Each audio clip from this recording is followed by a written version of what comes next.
Chapter 286. Early in the morning mist lingered in the demon race's headquarters in the endless forest. The distant building was simple and unadorned, but it also seemed like a holy object enshrouded in immortal qi. When Lin Muyu pushed open the door, two young girls of the Fox clan were holding a basin of clean water outside. They respectfully said, "Milord, we have come to help your highness get up and change your clothes." Lin Muyu nodded. "Go in." Tang Xiaoxi washed up while Lin Muyu leaned against the railing and looked at the scene in the distance. A group of youths of the Fox clan were urging their warhorses to gallop on the drill ground. They were training cavalry tactics such as stabbing, hacking, and encirclement. It seemed that after their failure decades ago, the demon race seemed to be looking for tactics to deal with the heavy cavalry of the humans. On the side, Saintess Linghu Yen was sitting on the stone platform under the railing. She said with a smile, "Young general, how are the light cavalry of our Fox clan?" "Average." Lin Muyu rubbed his nose. He was not lying. The skills and riding skills of these youths of the Fox clan were indeed very immature compared to those of the Imperial Army, Forbidden Army, and Longdan Army camp. Their understanding of cavalry tactics was only superficial. However, he still narrowed his eyes and said, "But the warhorses of the Fox clan are indeed of excellent quality. Their speed and charging power are both considered top-notch." "Young general has good eyesight," Linghu Yen said with a smile. "The warhorses of our Fox clan are all wild horses captured from the grasslands to the northwest of the endless forest. They are naturally wild, and in terms of leg strength and endurance, they are definitely much better than the warhorses of the Central Plains. Why don't Linghu Yen make the decision on her own and gift the young general a warhorse?" Lin Muyu's eyes lit up. In this world, a warhorse was equivalent to a carriage, signifying a person's mobility. Naturally, Lin Muyu was overjoyed and said with a smile, "Can I really?" Linghu Yen burst into laughter, covering her small mouth as she said, "Young general is Princess Xi's closest relative, and also the person who resolved the conflict between the demon clan and the humans. If it weren't for young general, our demon clan's rebirth pool would not have been filled with divine power again. You are the benefactor of our demon clan, so a warhorse is naturally nothing. Linghu Yen has already ordered servants to bring the two best horses in the Forest of Infinity over. You and Princess Xi will each have one. What do you think?" "Good, very good." Lin Muyu nodded and said with a smile. At this moment, Tang Xiaoxi walked out of the door dressed in luxurious clothes. This was the beautiful embroidery unique to the Empire's Lanyan city, and together with the Fire Fox emblem of Qihai City, it was very beautiful. What was even rarer was that the Fire Fox family emblem of Qihai City was actually similar to the emblem of the Fox clan in the Endless Forest. This caused Linghu Yen to stare dumbfounded. She bowed and said, "Servant Linghu greets Princess Xi. Wow, your highness's clothes are so beautiful. The craftsmanship of the humans is truly wonderful." Tang Xiaoxi chuckled and said, "Linghu, if you want it, I will customize a set according to your figure when I return to the imperial capital and send someone to deliver it to you. What do you think?" "Thank you, Princess Xi." Linghu Yen smiled and thanked her with a red face. It seemed that although she was the supreme ruler of the Fox clan, she was still a young girl of the Fox clan after all, so she yearned for beautiful things just like human girls. Tang Xiaoxi smiled and asked, "What were you talking about just now? I heard that you were going to give me a gift." Linghu Yen nodded and said, "Young general has high praise for our Fox clan's warhorses, so this servant has decided to choose the two best warhorses of the Fox clan to gift to young general and Princess Xi. Here they are already here. Come with me to take a look." As they walked down the pavilion, two sturdy Fox clan soldiers led the warhorses over. One was white and the other was black. The white one was a mare, and the black one was a stallion. Linghu Yen smiled and said, "These are two warhorses that I tamed 2 years ago. The white one is called Snow Pear, and the black one is called Danger Ground. I named them myself, but if Princess Xi and young general are not satisfied with them, you can rename them." Lin Muyu chuckled and said, "I'm satisfied, how could I not be satisfied? Xiao Shi, with your personality, you must want Snow Pear, right?" Tang Xiaoxi nodded and said, "Yes, Mu wants Danger Ground. Danger Ground is more robust and suits you better." Lin Muyu walked forward and caressed Danger Ground's face. She subconsciously used the spirit pulse technique, and the beast-taming power of the spirit communication technique slowly seeped into the warhorse's brain. They instantly formed a preliminary contract. Danger Ground raised its head and neighed. It then walked forward and rubbed its head against Lin Muyu's arm. The Fox Clan soldier leading the horse was stunned and said, "Heavens! What is it?" Although Danger Ground has been tamed into a warhorse, no one has ever been able to tame it. Even the most outstanding warrior of the Fox Clan cannot ride Danger Ground. But now Lin Muyu smiled slightly and said, "It means that it is fated with me, ha." As she spoke, she pulled on the reins and flipped onto the horse. Danger Ground was instantly excited and suddenly stood up with a long neigh. Under Lin Muyu's scolding, it galloped away at an astonishing speed. It turned back in the blink of an eye and brought with it the wind. Tang Xiaoxi giggled and said, "Mu, do you like it?" "I like it." Lin Muyu praised from the bottom of her heart, "I have never ridden such a good horse in my life." Ling Huyen was also extremely happy and said, "It's great that the young general likes it. Your Highness this snow pair has a gentle temperament, but its speed is not slow either. Do you want to try it?" "There's no need." Tang Xiaoxi smiled and walked forward. After flipping onto the horse, she said, "Since the matter with the Fox Clan has been settled, I should return to the Demon Suppression Pass. Ling Huyen, you must guard the endless forest well and truly control the entire demon clan. At the very least, you can't let those snake people and bear people recklessly attack humans or even eat them." Ling Huyen nodded respectfully and said, "This servant understands. Your Highness please rest assured." "That's good. We will return." "Yes, this servant will escort your Highness back." In the early morning, after a simple breakfast, the Fox Clan sent out a total of 300 guards to escort Lin Muyu and Tang Xiaoxi back to the Demon Suppression Pass. They really did not have any more troops because the main force of the Fox Clan had all been captured and imprisoned in the camp of the Demon Suppression Pass along with tens of thousands of deer demons. After Lin Muyu used the power of the Conquest chapter to communicate with the warhorse, she did not need to lead the horse at all. She could control the warhorse's movements with just her consciousness. This greatly improved her horsemanship skills. She knew what kind of speed she could achieve in a dangerous situation, so she could fight on the horse without any distractions. After leaving the Fox Clan's canyon, the corpses of the human soldiers on both sides of the road had already been cleaned and buried.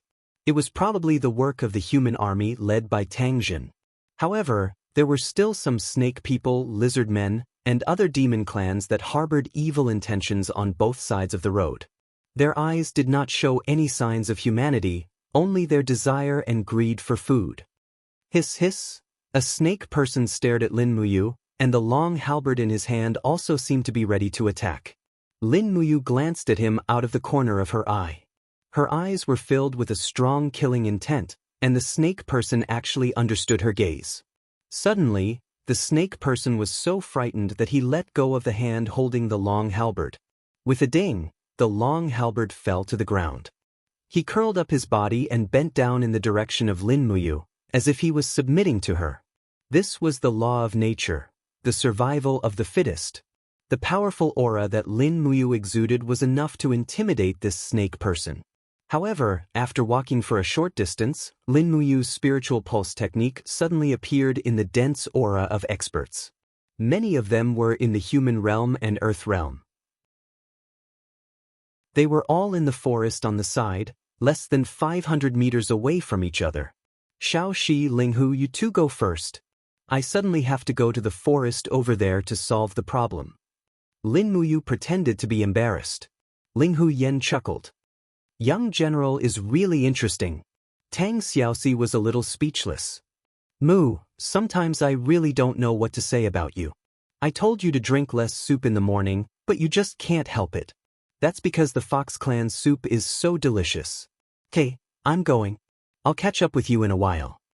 But Lin Muyu pulled the reins, and Danger Ground flew out like a wisp of smoke, galloping into the forest in the blink of an eye. As expected, a group of 7 Seas city soldiers were squatting there with bows and spears in their hands. There were even many people holding shields and leading warhorses. There were at least 10,000 people, and they looked like they were ready to attack at any time. "Who are you?" a Chiliarch shouted in a low voice.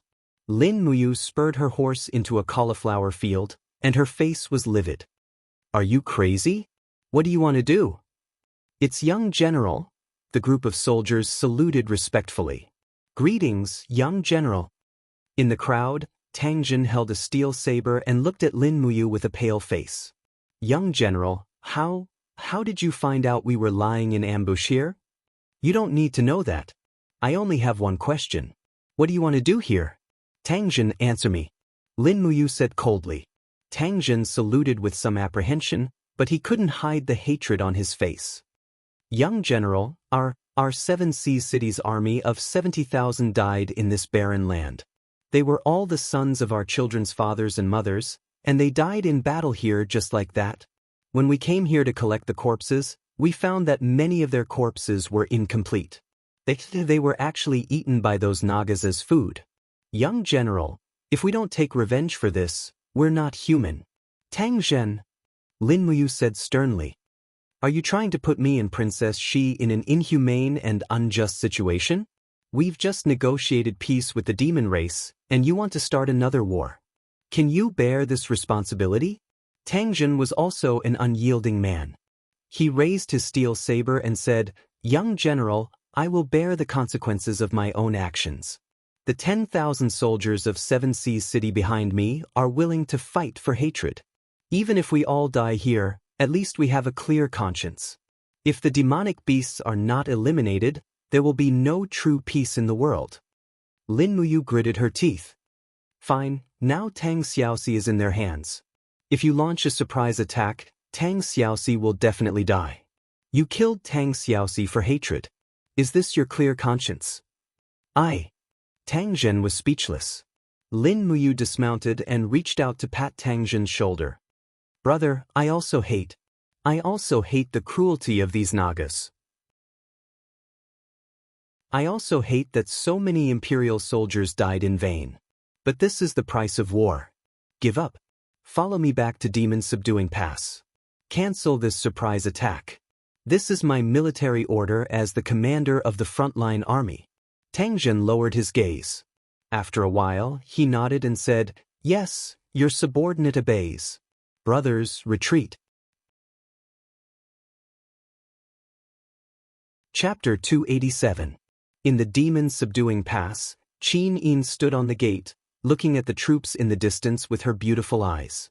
Finally, Lin Muyu and Tang Xiaoxi came back. Looking from afar, Tang Xiaoxi's fox ears had disappeared and were replaced by human ears. This made Qin Yin extremely excited. She said with a smile, "General Feng, Xiaoxi has returned to her original appearance." Feng Jixing nodded and smiled. "Yes, I just don't know if Beauty Linghu has chosen a fox beauty as a wife for me." Qin Yin, after Lin Muyu, Tang Xiaoxi, and Linghu Yan entered the pass, Qin Yin and Feng Jixing immediately went to greet them. Tang Zhen and the others also followed. It was a large group of people. "Xiaoxi, did you succeed?" Qin Yin asked with a smile. Tang Xiaoxi chuckled. "That's good." On the side, Feng Jixing was a little disappointed because Linghu Yan didn't take the matter of choosing a wife for him to heart. Perhaps in Linghu Yan's view, Feng Jixing was handsome and powerful. Besides, as the commander of an army, it was impossible that no girls would like such a man. With so many young girls in Lanyan City, how could Feng Jixing not worry about women? But in fact, General Feng had always been obsessed with military affairs and rarely went out to play with women. Of course, it was only a matter of rarely. Standing on the gate, Lin Muyu looked back at the group of demon soldiers imprisoned in the pass. They were unarmed and could only fight back with the instinct of the demon race. At this time, it was easy to kill them, but it also meant that they would lose the alliance with the demon race. Even if they killed these 5 elites and Linghu Yan, the saintess inside the pass, what could they do? The reward would be nothing more than more cruel revenge from the Naga and Lizardmen. At that time, the Empire would probably pay a greater price. Open the door and release the demon captives. Lin Muyu gave a simple order. Instantly, the group of 7 Seas city captaincy fell silent. One of them cupped his fists and said, "Young general, are we really going to release them? If that's the case, it might be equivalent to releasing a tiger back into the mountains." Lin Muyu furrowed her brows and said, "The demons and humans have already formed an alliance. There's no need for us to waste more manpower and resources here. The Empire's treasury has always been empty, and we can't afford to waste more resources here." "But young general," he wanted to say more, but Lin Muyu turned to Su Ying and asked, "Old General Su, what do you think?" Su Ying's eyes flickered with the light of wisdom.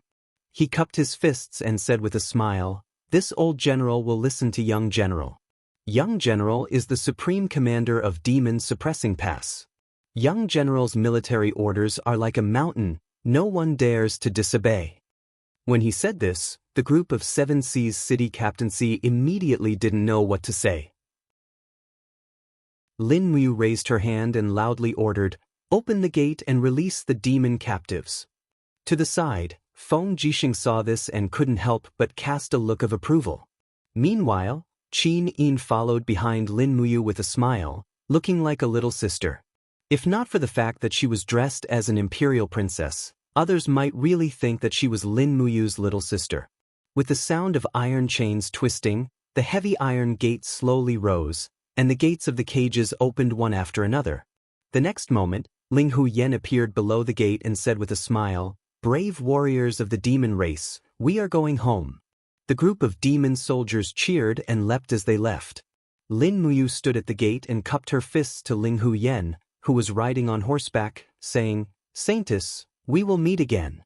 Since we have already formed an alliance, the imperial soldiers of Demon Suppressing Pass will not cross this gate. I also hope that the demon race will not offend you and will not repeatedly provoke and invade the borders of the Empire." Ling Huyen bowed on horseback and said with a smile, "Rest assured, young general. Ling Hu understands." As she spoke, she respectfully bowed to Tang Xiaoxi and said, "Your Highness Shi, this servant is returning to the Forest of Infinity. The Forest of Infinity welcomes your Highness home at any time. The hundreds of thousands of demon soldiers in the Forest of Infinity are at your Highness Shi's disposal at any time." Tang Xiaoxi smiled and nodded. "Go, Ling Huyen." Ling Huyen turned around, pulled the reins, and slowly left with the group of captives. Lin Muyu took a deep breath. The chaos of the demon race had finally been settled. Feng Jixing slapped Lin Muyu's shoulder and said with a smile, "Good lad, the chaos has been settled.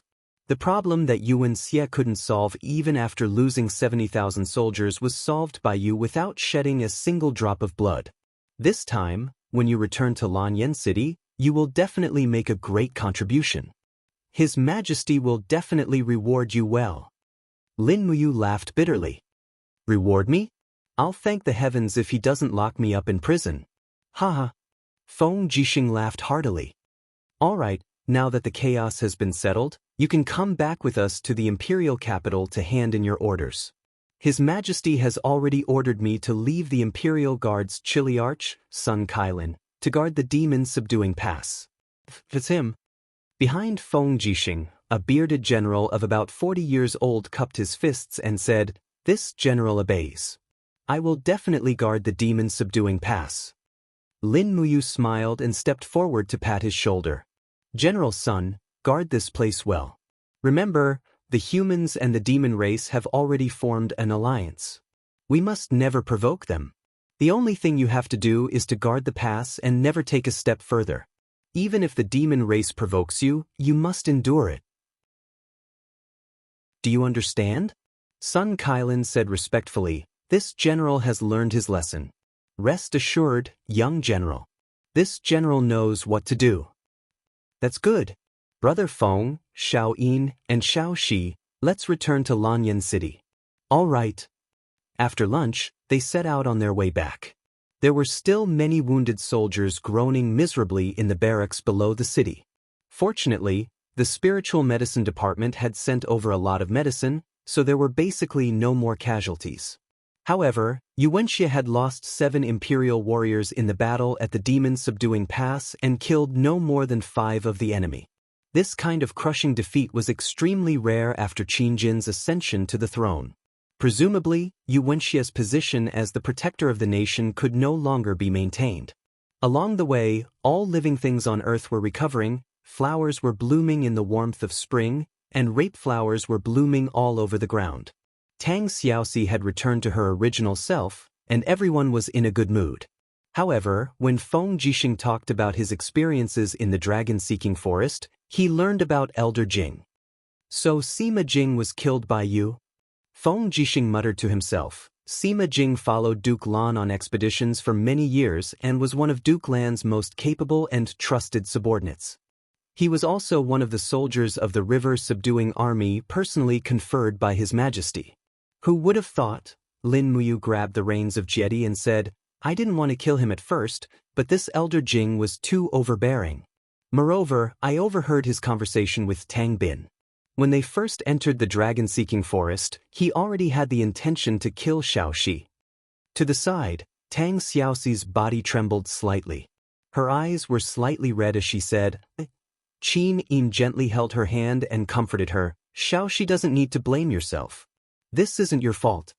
Feng Jixing sighed. The Seven Seas province is vast and populous, and the Seven Seas city is one of the 7 great cities of the empire. To be honest, this temptation is too great, and it's normal that Tang Bin couldn't resist it. However, now that the legend of Xiaoxi's 9-tailed fox has been solved, she has obtained a new identity, Her Royal Highness of the Endless Forest, controlling an army of over 100,000 demons. This matter definitely can't be hidden. Duke Lan will soon find out about this. At that time, I'm afraid that Duke Lan will hand over the inheritance of the Seven Seas city to Xiaoxi without hesitation, right? Qin Yin chuckled. Congratulations, Xiaoxi. This is a blessing in disguise. From now on, the scepter of the Seven Seas province should be under Xiaoxi's control. Tang Xiaoxi's expression was a little sad. Even so, it's just a scepter stained with the blood of my loved ones. Lin Muyu looked up at the willow catkins floating in the sky and said with a smile, This is how the world is. Xiaoxi, you should try to accept it as soon as possible. By the way, Brother Feng, I met a group of very strange wandering mercenaries on my way to the dragon's tomb. Strange mercenaries? Feng Jixing laughed. Mercenaries are mercenaries. They're all people who can eat, drink, gamble, smoke, cheat, and steal. What's so strange about it? Lin Muyu said, They recognize that I'm from the holy sanctum, but still wanted to attack me. Moreover, this group of mercenaries is very strong, and they've basically stepped into the human realm. Logically speaking, such a group of people doesn't need to be wandering mercenaries at all. They can have a foothold anywhere. Moreover, the swordsmanship they use is very strange. I've never seen it in Lanyan City. Feng Jixing was stunned. What kind of strange swordsmanship? Show me. Lin Muyu tried hard to recall. Then, he pulled out the dragon spirit sword and waved it a few times on the horse. The air was filled with the light of the sword, and it was very beautiful. After a few seconds, he sheathed the sword and said with a frown, That's it. The swordsmanship is very strange, and I still remember it clearly. Feng Jixing's body trembled and he said, This is Lingnan swordsmanship. Lingnan swordsmanship? Lin Muyu was stunned. Swordsmanship from Lingnan? So, this group of wandering mercenaries is from Lingnan? It's not what you think. Feng Jixing frowned and said, As everyone knows, the Qinling Mountains divide the empire's territory into 2 parts. There are a total of 8 provinces in the north and 4 in the south. Every winter, the mountains are sealed by heavy snow, and the Qinling Mountains cannot be crossed. So, the north and the south are almost isolated from each other. The most prosperous province in Lingnan is the Lingnan province, which is the fief of the southern guardian king Qin Yi. The Southern Guardian King created a set of military swordsmanship called the Lingnan swordsmanship. Every soldier in the Lingnan army will practice the Lingnan swordsmanship. The crux of the problem lies here. How could a group of wandering mercenaries from the Lingnan province know how to use the Lingnan swordsmanship? Lin Muyu couldn't help but feel a chill run down her spine. Brother Feng, you mean to say that this group of wandering mercenaries is actually from the Lingnan Empire's army? Feng Jixing nodded. For the past year, I always felt that a storm was coming. Now, it seems that it is really coming. At the side, Qinin blinked her eyes and said, Second uncle, he shouldn't have any disloyal intentions, right? After all, he is father's younger brother, and although the Lingnan province has sufficient military strength, it should not be able to contend against the 8 provinces of the Lingnan province.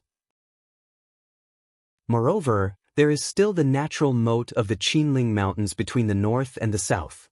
Feng Jixing nodded. Yes, that is true, but there are always accidents.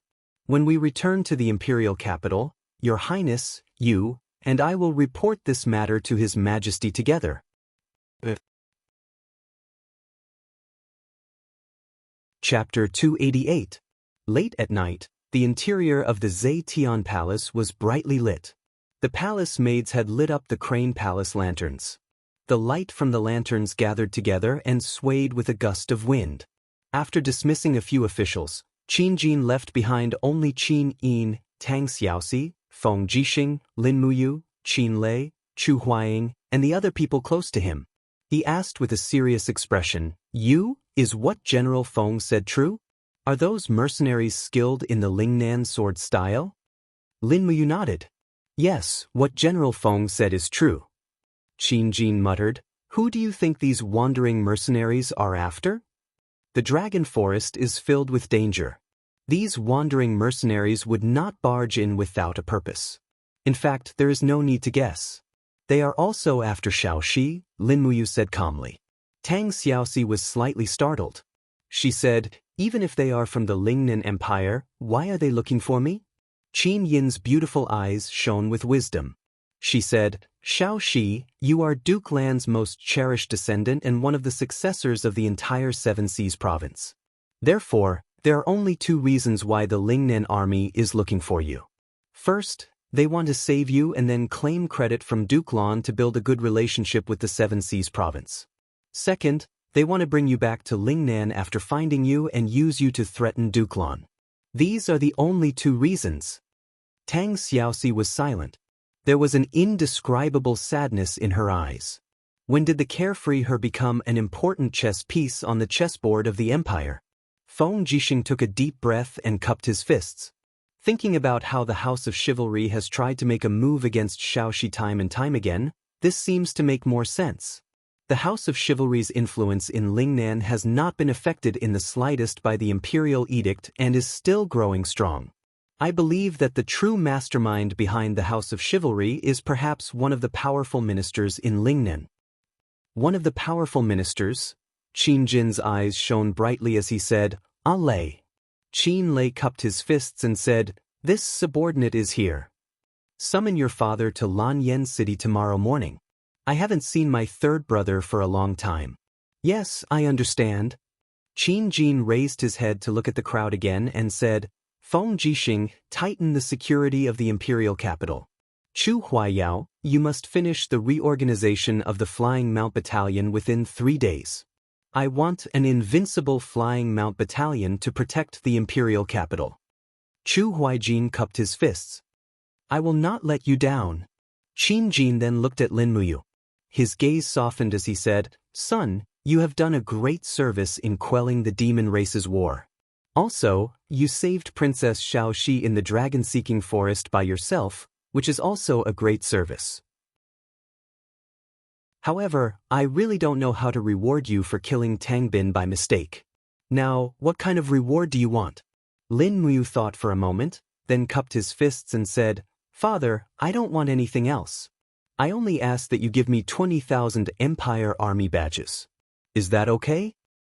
Empire Army badges? Qin Jin was surprised. What do you want these for?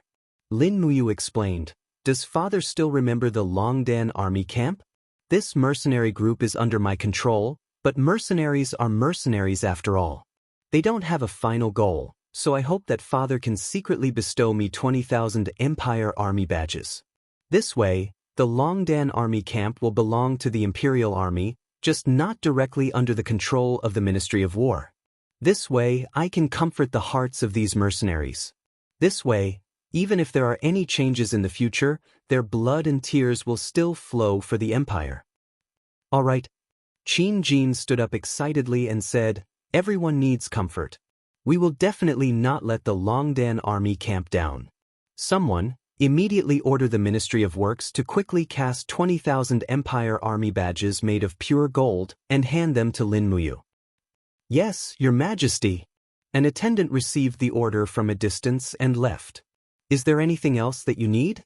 Qin Jin asked with a smile. He seemed to feel that these 20,000 badges were far from enough to make up for Lin Muyu's achievements. However, Lin Muyu shook her head and said, "There's no need for anything else." "You really don't need it?" Qin Jin smiled. The protector of the state, Wuxia, made a mistake in command in the Battle of Demon-Subduing Pass, causing the Seven Seas province to lose nearly 70,000 elite soldiers. I've already stripped him of his military position. I was originally planning to give this third-rank military rank to you. Lin Muyu was stunned. "Father wants to promote me? That's naturally good. Just do it." Qin Jin couldn't help but laugh. "Immediately promote Lin Muyu to rank 3 National General. Her salary and duties will be promoted accordingly. She will be specially granted the Dragon Talisman and can mobilize no more than 20,000 troops within the Empire's borders at any time." "Thank you, Father." Lin Muyu sincerely expressed his thanks. This time, the power in his hands was even greater. Qin Jin had adopted him as his son without any title or other rewards, so many people didn't even care about him as a prince. But now that he had been promoted to rank 3 National General, it was likely that those people would no longer be able to not look up to him. Suddenly, the words of the 7 luminaries demon emperor echoed in his heart. "If you want others to respect you, you must first make them fear you." These words really made sense. In the middle of the night, he sent Tang Xiaoxi back to the Duke's mansion. Tang Xiaoxi had just obtained 3 fire god's seal fragments, so she naturally had to cultivate well. As for Lin Muyu, he returned to the Holy Temple to rest. After all, the Holy Temple was his home. As for the National General, the seals had already been placed in the Cosmos sack. Qin Jin wanted to build a new residence for him in the imperial capital, but he probably wouldn't be able to move in for the time being. The next day, when Lin Muyu attended the morning court as the National General, a shocking piece of news arrived. A little earlier, Zheng Yifan had sent a memorial to Qin Jin, requesting to retire and return to his hometown. In the end, Qin Jin had agreed. At the same time that everyone was attending court, the Divine Marquis residents was already packing their luggage and preparing to move back to their hometown in Tianshu province. At this point, Lanyan City could be considered to have truly changed. The conservative forces led by Zheng Yifan had gradually lost their pillar of support, while Lin Muyu, Chu Huaying, Zhang Wei, and the others who had been groomed by Qin Jin all held military power. The world of Lanyan City had truly become the world of the Qin family. In the main hall, Prince Jining, Qin Jin, placed his hand on the hilt of his sword and said with a smile, "Royal brother, I wonder why you have summoned me here this time? Could it be that you want me to go fishing with you again?" Qin Jin couldn't help but burst into laughter. "Third brother must be joking. Recently, I have been busy with government affairs and have no time to go fishing. However, there is indeed a matter that requires both of us to complete, and we really want to go fishing." "Oh, what do you mean?" Qin Jin asked with a smile. As Prince Jining, Qin Jin didn't hold any military power. On the day Qin Jin ascended to the throne, Qin Jin had handed over all military power and no longer meddled in government affairs. Therefore, he had a good reputation as Prince Jining in Lanyan City. Not fighting was the best strategy. Qin Jin nodded and muttered, "Third brother, how long has it been since you last saw your second brother?" "Second brother?" Qin Kuang smiled. "About 5 years. Yes, it's been 5 years in the blink of an eye." Qin Jin sighed and said, "It's been 5 years since the 3 of us have gathered together. Now that spring is in full bloom, I plan to let Xiao Yin oversee the country for a month and meet up with you, second brother, to go fishing at Fairy Lake in Dubhe province. We can relive the joy of childhood. What do you think, third brother? Qin Jin was overjoyed and said with a smile, I'm so happy that Imperial Brother has this idea. As long as Imperial Brother issues an Imperial Edict, the three of us will be able to reunite at Fairy Lake. No, I have to go back and tidy up the fine wine in the residence. We can fish and enjoy the wine at the same time. That's the joy of brothers, Qin Jin laughed and said, Yes, then let's do it this way. Xiao Yin has grown up, and it's time for her to gain some experience. I will be leaving the capital for a month. During this month, all the state affairs will be handed over to Her Highness. I hope that all the officials can do their best to assist my daughter. I'm afraid the Qin Empire will have to rely on all of you in the future. The officials all knelt on the ground. Rest assured, Your Majesty. We will do our best to assist Her Highness Yin. Yes. Qin Jin nodded and said, Third brother, then write a letter and send it to Lingnan with my imperial edict. Once second brother's reply is received, we will head to Dubhe province together. Yes, Your Majesty. At this moment, Feng Jixing cupped his fists and said, Your Majesty, shall I lead the imperial guards to Dubhe province with you as guards? Qin Jin waved his hand and said, The imperial guards have the heavy responsibility of protecting the capital. They are not allowed to leave Lanyan City. Qin Lei said, Then this general will lead the imperial guards to protect her. Qin Jin smiled slightly and said, The imperial guards have to protect Xiao Yin and are not allowed to leave without permission. Qin Jin was stunned. Then what army does Imperial Brother plan to bring to Dubhe province? There will be bandits running amok along the way, and it's not very safe. How can we go without enough troops? Qin Jin smiled. I will transfer 50,000 elite soldiers from the Tianchong army and 40,000 soldiers from the Longquan army to guard the imperial mausoleum. When we pass through Cangnan province, I will ask Si Kongfan for another 10,000 elite soldiers. 100,000 elite soldiers will follow us to Dubhe province. That should be enough, right? Enough. Qin Jin was extremely excited and said with a smile, Back then, the three of us brothers would fish, play chess, ride, and shoot every day. Now that we are old, if we can relive the happiness of our childhood once again, it would be enough even if we die. Third brother, you are a straightforward person, but your words are really inauspicious. After the discussion, Qin Jin asked Lin Muyu to stay and accompany him and Qin Yin for lunch. At noon, Qin Jin, the emperor of the empire, once again put on an apron and began to cook lunch. Every time he cooked, he would do it himself and did not need anyone's help. From cutting the vegetables to lighting the fire and cooking, he did it all by himself. As for Lin Muyu and Qin Yin, their task was to wait at the side for the meal to be served. Imperial Father, are you really going to Dubhe province to fish? Lin Muyu asked. Qin Jin smiled. Yes, we three brothers of the Qin clan have not gathered for a long time. However, Qin Yin had a worried look on her face. What if second uncle really has the intention to be disloyal? That is a matter between brothers, so let it be settled between brothers. There is no need to use weapons, Qin Jin said with a slight smile. Lin Muyu asked, What if the Prince of Jiangnan, Qin Yi, does not accept Imperial Father's invitation? The knife in Qin Jin's hand that was cutting vegetables suddenly tightened, and with a pa sound, it was hammered into the wooden board.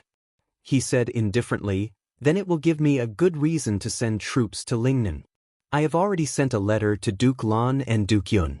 As long as Lingnan has the intention to be disloyal, Lingbei will send 700,000 soldiers to cross the Qinling Mountains and redraw the territory of the empire at all costs. Chapter 289. In the afternoon, Lin Muyu made a trip to the Longdan Army Camp's post house in Lanyan City. She discovered that the post house had expanded quite a bit. It had swallowed up a pharmacy on the side, flattened the houses, and built a small drill ground in the imperial capital where every inch of land was worth its weight in gold.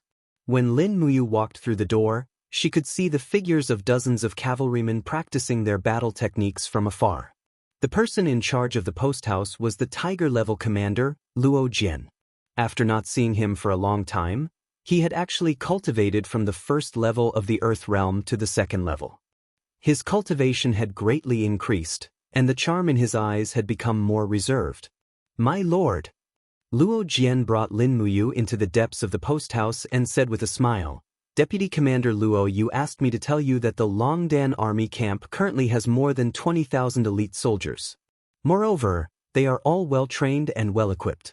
In addition, the Dragon Rocky village at the foot of the mountain is constantly being moved here to settle down. The total population has already exceeded 100,000. Lin Muyu nodded. "The houses should have long since been insufficient, right?" "Yes, but they are constantly being expanded. In addition, Lord Luo Yu has sent 5 patrol teams to patrol the village around the clock. The security of this Dragon Rocky village is not inferior to that of Lanyan City." "That's good. Do you have any other requests?" Luo Jian touched his nose and smiled. "Lord Luo Yu wants more white diamond arrows, so she sent me to transport 100,000 arrows to the imperial capital. There were a total of 10 carts, but when we passed through the north gate of Lanyan City, we were stopped by the imperial guards. They believed that this batch of steel arrows was more than what a martial artist could carry. They thought that our Longdan army camp had crossed the line and smuggled military supplies." "Damn," Lin Muyu grinned. "In a while, take my ribbon seal and ask for the things back. After the imperial guards see my ribbon seal, they will definitely let us go. Even if His Majesty has given his permission, they will not stop us." "There is one more thing." "What is it, guild leader?" "I've applied to His Majesty and asked the Ministry of Works to forge 20,000 badges of the Imperium for the Longdan army camp. They'll be shipped here soon.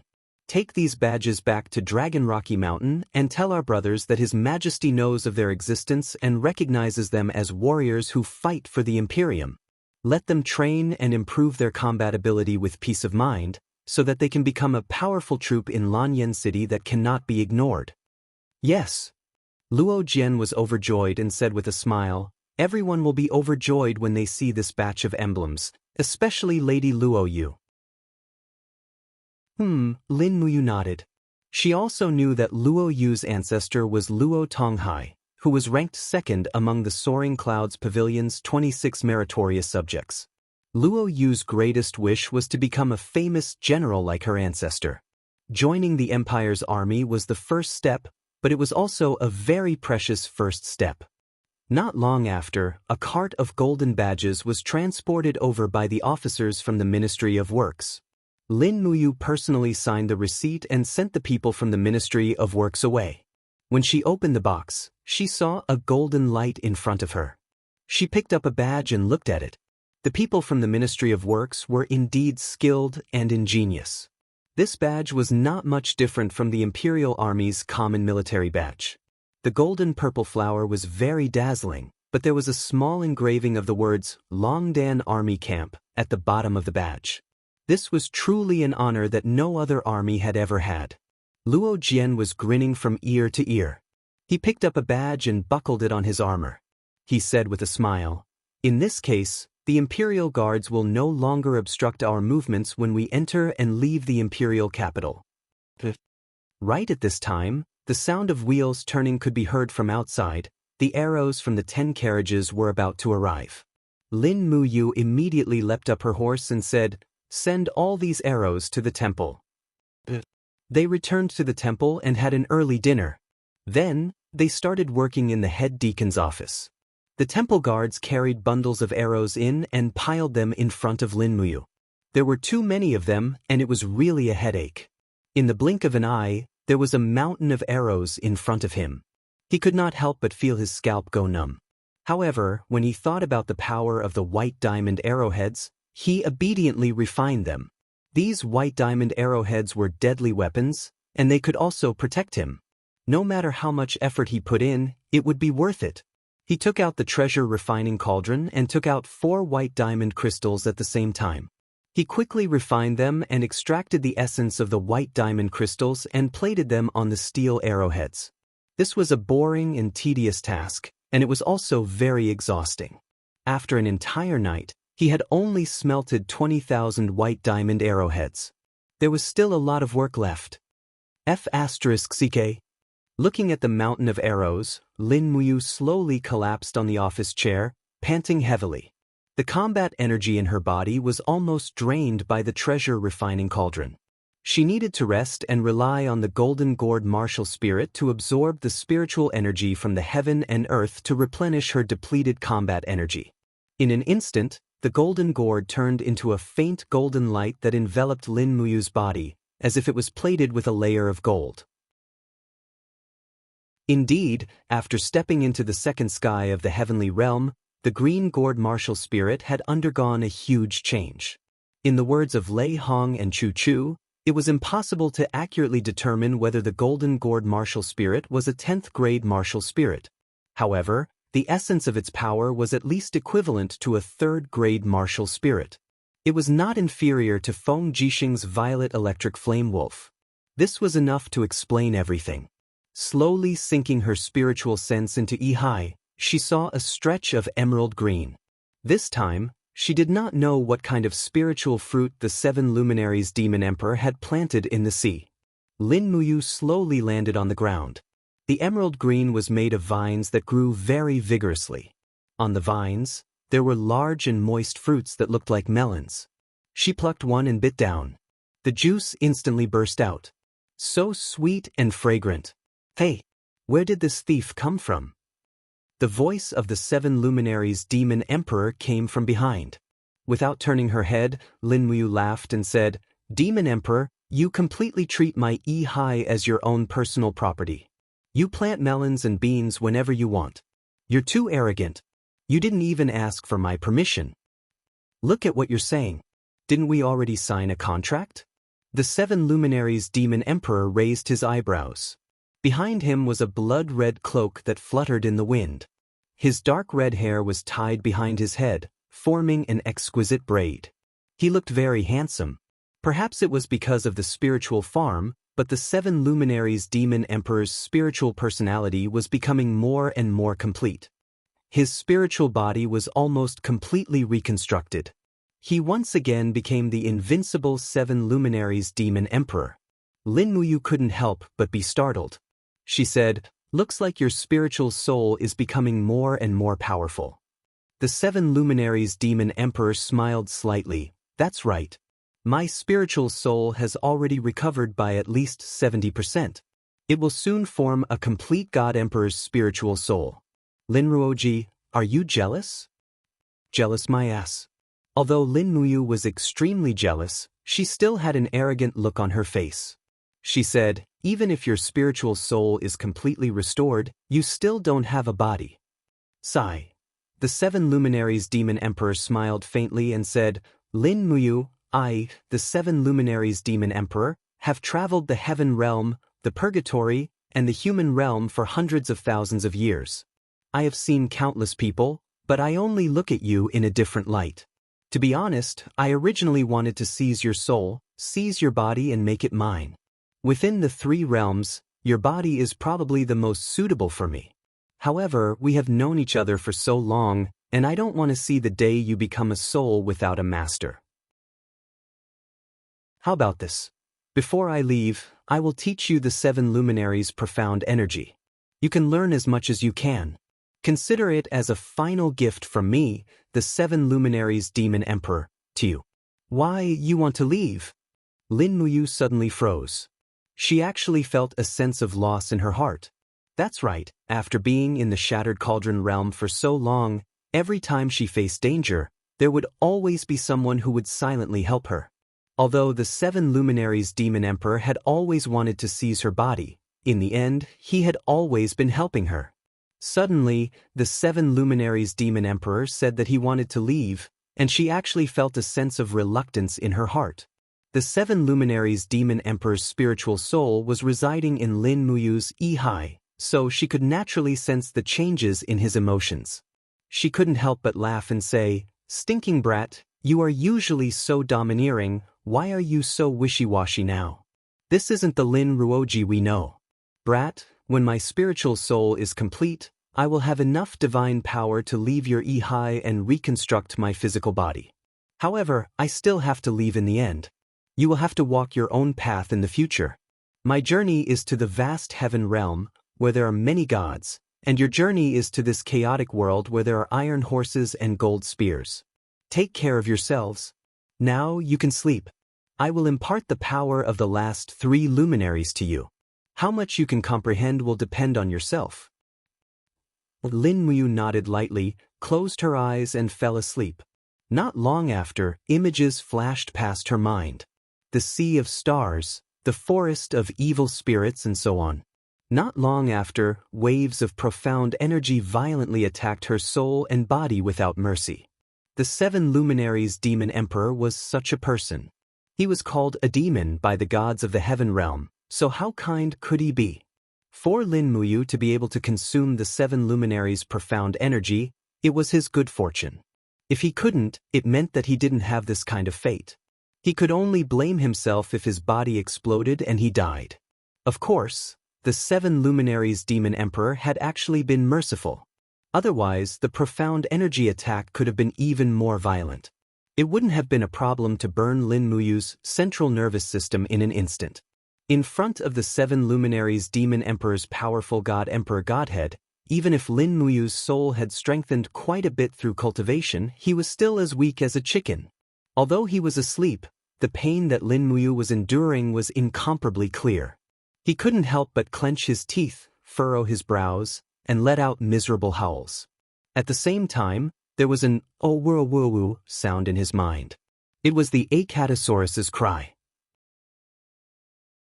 It had signed a main pet contract with Lin Muyu, so naturally, it was the same as Lin Muyu, sharing the pain brought by the 7 luminaries' profound energy attack. It was really hard on that tender little fellow. No, it had already lived for 1,000 years, so it couldn't be considered a little fellow. Chapter 290. Spring had arrived in the Qinling Mountains. The snowy peaks quickly melted, revealing the endless green peaks below. The south of the Qinling Mountains was a fertile land where the people of the southern ridge lived. 1,000 miles to the south, there were 3 misty peaks that pierced through the clouds. One could faintly see spirit cranes flying among them. These spirit cranes had lived for more than 10,000 years. They were the crystallization of the spirit of heaven and earth. These spirit cranes were born kind and would never take the initiative to attack humans. This was also the reason why these 3 peaks were called sacred peaks. Between the steep ancient path, a group of people was slowly walking. This group of people was clustered around an old man in a white robe. This white robe was embroidered with golden purple flowers, and the hem was decorated with small purple gems. This old man looked to be around 60 years old. His eyes were faintly glowing as he lightly breathed.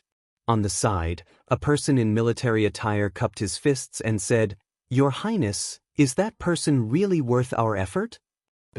The head that was called Your Highness said, "He may be the only god in the mortal world. As long as we can win his support, great things can be expected. General Jiao, you will know when you see him. The last time I saw him was 20 years ago, but after so many years, his every move seems to be right in front of me." Ji Yao was startled and said with a smile, "A person that can make the Southern Guardian King cross thousands of mountains and rivers to come to this barren land must be extraordinary. This subordinate will wait and see. Later, when you see him, you must be respectful. Don't talk nonsense." "Yes." About 2 hours later, the Southern Guardian King, Ji Yao, and the others finally reached the top of the mountain. On the top of the mountain, there was a golden palace that pierced through the clouds. It was like the palace of a god that had fallen into the mortal world. Outside the palace, several servants in plain clothes were waving brooms and sweeping the fallen leaves on the ground. When the Southern Guardian King and the others came close, they raised their heads and asked, "What are you all doing?" The Southern Guardian King respectfully cupped his fists and said, "The Southern Guardian King, Qin Yi, greets the Celestial Supreme Luo Lan. I hope the Celestial Supreme can grant me an audience." The servant smiled and said, "Your Highness, please go back." The The Celestial Supreme has not seen anyone in the mortal world for many years. Qin Yi was taken aback. This? Jiao angrily put his hand on the hilt of his sword and yelled, "You are so unreasonable. Our Lord has come to invite him, but he is so rude. He doesn't even let him see the door. What kind of logic is this?" The attendant smiled. "General, Senior Immortal was originally one of the gods in the heaven realm. He cultivated in the mortal realm and did not want to come into contact with the mortal world. I hope General can understand."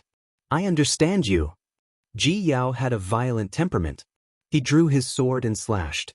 The blade was filled with dou qi. He was going to split the attendant into two. The Southern Guardian King wanted to stop him, but it was too late. However, at this moment, a faint smile appeared on the attendant's face. He suddenly let out a shout that was like a golden bell, and the sound waves struck the surrounding people to the point that they could not move at all. However, Ji Yao's sword could not continue slashing down no matter how hard he tried. It was as if his body was no longer under his control. Domain. This was the power of a domain. This unassuming sweeper was actually a sanctuary powerhouse. Ji Yao was dumbfounded. Qin Yi hurriedly cupped his fists and said, "My subordinate does not know the proper etiquette, please forgive him. Qin Yi only wants to see Senior Immortal once and listen to a few words of advice from Senior Immortal. This trip will not be in vain." The waiter sighed. "Since that's the case, come with me. But you're alone." "Yes." Qin Yi tidied up his sleeves and followed the attendant into the golden hall. He saw that the hall was filled with gold and jade, and there were a few towering trees planted there. These trees did not wither in the winter and were still green, which was amazing. Qin Yi was very respectful and followed the attendant all the way to the end of the hall. After opening the hall door, a tyrannical qi immediately hit him in the face. Although Qin Yi had the Qin family's bloodline, like Qin Jin, he had not comprehended the god-binding chains. His cultivation was only at the first level of the earth realm. He was pushed back several steps and fell to the ground. Only then did he slowly crawl up and kneel on the ground. He walked into the hall and said sincerely, "Southern Guardian King Qin greets Senior Immortal Luo Lan." Inside the hall, an old man with white hair and beard sat on a throne. His divine aura was restrained, and he wore a white robe. There were more than 10 people sitting on both sides of him. Each of them seemed to have an imposing manner. "Your Highness Southern Guardian King, we meet again." Luo Lan opened her eyes and smiled at Qin. Qin Yi hurriedly knelt down and cupped his fists, saying, "Yes. To be able to see Senior Immortal again, Qin Yi's death is enough." "Tell me, why have you come here?" Luo Lan asked. Qin Yi said in a low voice, "In this world, Qin Jin has ascended to the throne and used powerful officials. The warlords of North Ridge have already established a separatist regime. They have levied taxes and plundered innocent women to make them their concubines. The heavens are angry and the people resent them. They have caused many lives to be torn apart. The emperor is so cruel and inhumane that the heavens and earth mourn. Qin Yi is untalented, but I am willing to unite the vassals of South Ridge and overthrow the emperor. I want people to be benevolent and all lives are equal. I want to build a country of righteousness and harmony and give the people a chance to live an equal life. So, Qin Yi is bold enough to ask Senior Immortal to come out of seclusion and pacify the world for me. How dare you? A big man with a curly beard on Luo Lan's right shouted, "Qin Yi, who do you think you are? How dare you try to order Senior Immortal? You are too arrogant." Qin Yi hurriedly knelt down again. "Senior Immortal, if not for me, please do it for the people of the world."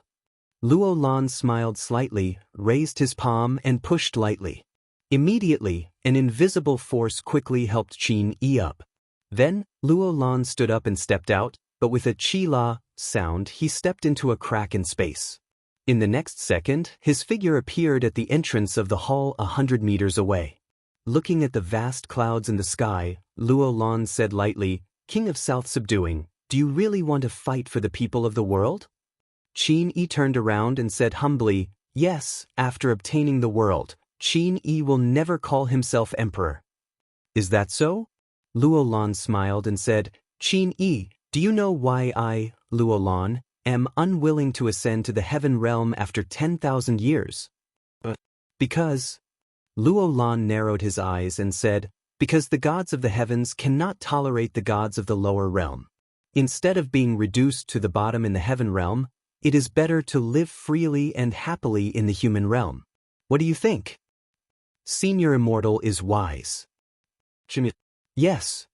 Luolan's gaze seemed to pierce through Qin Yi's heart. She said lightly, I don't care if you are doing this for the people of the world, and I don't care if you ascend to the throne after obtaining the world, but if you want me to help you, you must promise me one thing. Senior Immortal, please say it. Qin Yi was a little excited. Luolan smiled and said, after you obtain the world, you must rebuild the shrine and worship me, Luolan. In addition, you must take out 20% of the annual tax revenue from the national treasury and offer it to me.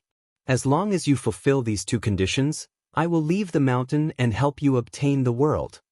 Qin Yi's eyelids trembled a little. 20% of the nation's tax revenue, Luolan was really demanding an exorbitant price.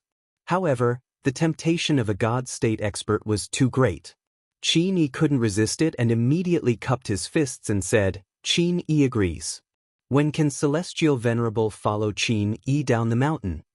Luolan waved her hand, anytime. At the same time, the 7 Saint Realm Masters under me can also be ordered. Qin Yi nodded, yes, thank you Senior Immortal Luolan. Luolan smiled and looked up at the vast mist in the sky again. What is the heavenly Tao? It's just a matter of power. Everyone in the Saint Peak, listen up, follow me to the north of the mountain and kill that greedy emperor. Yes, Senior Immortal. Qin Yi bowed to the ground, but he could not help but have a smug smile on his face. Flap, flap, flap. The messenger bird flapped its white wings and gently landed on the greenhouse of the spiritual medicine department. It hopped to Chu Yao's hand. Chu Yao could not help but smile. She hugged the messenger bird and took out the scroll inside the tube. She opened it and saw Chu Huayin's handwriting. The Valkyrie would have been found. Brother will carve it for you within a month. Chu Yao couldn't help but giggle, and muttered to herself, Big Brother is really serious. On the side, a female alchemist smiled and said, Deacon Chu Yao, your brother is now the commander of the Flying Mount Camp. Your elder brother, Chu Huayin, is now the commander of the Flying Mount Battalion. I heard that the Flying Mount Battalion has set up a camp outside the northern forest of the imperial capital and conducts drills every day. As a commander, he must be extremely busy with military affairs. You actually asked him to carve some exquisite pearl for you. This younger sister is really annoying.